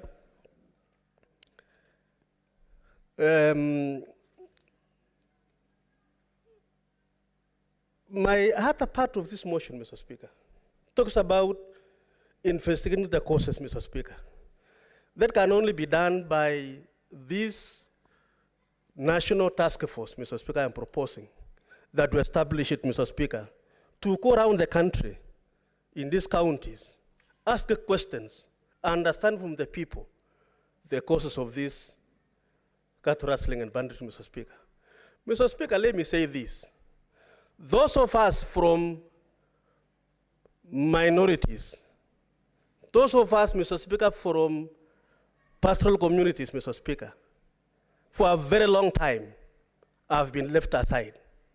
Mr. Speaker, this is the time that this House should be able to rise to the occasion and take this motion, Mr. Speaker, and to establish the extent of loss damage caused by the menace. And Mr. Speaker, finally, the motion seeks to establish a special fund. Mr. Speaker, when we had a problem in 2007-2008, post-election violence, that time, Mr. Speaker, I was the Assistant Minister of Justice in this country. And we forwarded billions of money, Mr. Speaker, to compensate victims of post-election violence. I propose, Mr. Speaker, that members from the pastoral communities are members who deserve to be compensated. And I propose that mitigation for the losses suffered, restoration for the communities, the IDPs should be settled, should be compensated, and we restore these people to their situation, Mr. Speaker. But, Mr. Speaker, it is therefore, as I conclude, clear that cattle rustling is a national disaster and it should be declared as such. This motion is not a matter of political divide. It is a matter of national concern and well-being of the people. By declaring cattle rustling a national disaster, Mr. Speaker, and establishing a task force to investigate the root causes of the same, and establish a special fund for victims, we signal, Mr. Speaker, I repeat, we will have been able to signal our commitment as a House and as a people to end the suffering caused by cattle rustling and banditry. Mr. Speaker, I therefore want to call upon my colleagues in this House that, Mr. Speaker, this is the moment, this is the time, this is the year, and this is the day that Kenyans, Mr. Speaker, who have suffered for close to 50 years, innocent Kenyans, who are being terrorized by a few bandits. Mr. Speaker, I submit that the works of a bandit is like the works of a terrorist. What do terrorists do, Mr. Speaker? They kill, they maim, they destroy, they displace populations. A bandit is a terrorist. We need to enhance the punishment of a bandit to that of a terrorist, Mr. Speaker, so that when we face a bandit, it is as good as facing a terrorist who is planting mines in the roads. Mr. Speaker, I want today to be on record that today Baringo is pleading, Mr. Speaker. That today Samburu is pleading, Mr. Speaker. Elgeyo Marakwet is pleading. Mr. Speaker, this is the moment, and I want to call upon my colleagues that history will charge us actually if we don't pass this motion. Mr. Speaker, I want to speak to my people in Baringo that I'm the chairman of security in this House. But, Mr. Speaker, the only thing I can do is to recommend and advise government what to do. Advise the department concerned of what measures to take to secure our people. Mr. Speaker, I've done so with my committee. Mr. Speaker, we have spoken about what we should do in Baringo in terms of deploying NPR. And I want to thank the government. They have given us a few about in those sub-counties, Mr. Speaker. Improving the security roads. Mr. Speaker, the head of state has done so. And we want to even continue, Mr. Speaker, to say we should deploy more security. Mr. Speaker, the army has been also deployed to those areas, Mr. Speaker. And Mr. Speaker, unfortunately, sometimes the operational aspect is not moving. I want to call upon our head of state, who has shown love and concern for our country, for our society, for a peaceful, a united nation, to continue in this desire and ensure that the security agents, Mr. Speaker, in Baringo and the 7 counties will do their work, so that, Mr. Speaker, we bring the killings and the maiming and the displacement of our people to an end, and therefore this country shall be safe for all of us, Mr. Speaker. Mr. Speaker, I want to request my brother, Senator of Narok, whom I know, Mr. Speaker, is a pastoral member, to second this motion. Thank you, Mr. Speaker. I move. Senator Olekina. Mr. Speaker, I rise to second this motion on declaring banditry as a national disaster. Mr. Speaker, as I stand here, let me first of all start by congratulating and thanking the distinguished Senator Kiptumo from Baringo for bringing something which all of us, and Mr. Speaker, you'll forgive me for this, because as I speak, in Masai we say, you know, my spirit is restless because of the challenges of cattle rustling. I was in Baringo over the weekend, Mr. Speaker, and a lady from Turkana rose and said that when we travel from Turkana to Kenya, we find bandits. When we're in Turkana, we're living a good life. That means that that lady does not even consider Turkana as part of Kenya. Mr. Speaker, as I stand here today, the people of Samburu are mourning the killing of their MCA. May the good Lord rest his soul in eternity. They are bleeding, they are crying, because their leader has been killed in his car. He was driving and he was shot in the car by bandits. In Ilchamus, Mr. Speaker, in Baringo County, the people, my people of Ilchamus are bleeding, they are crying, because their brother has also been killed.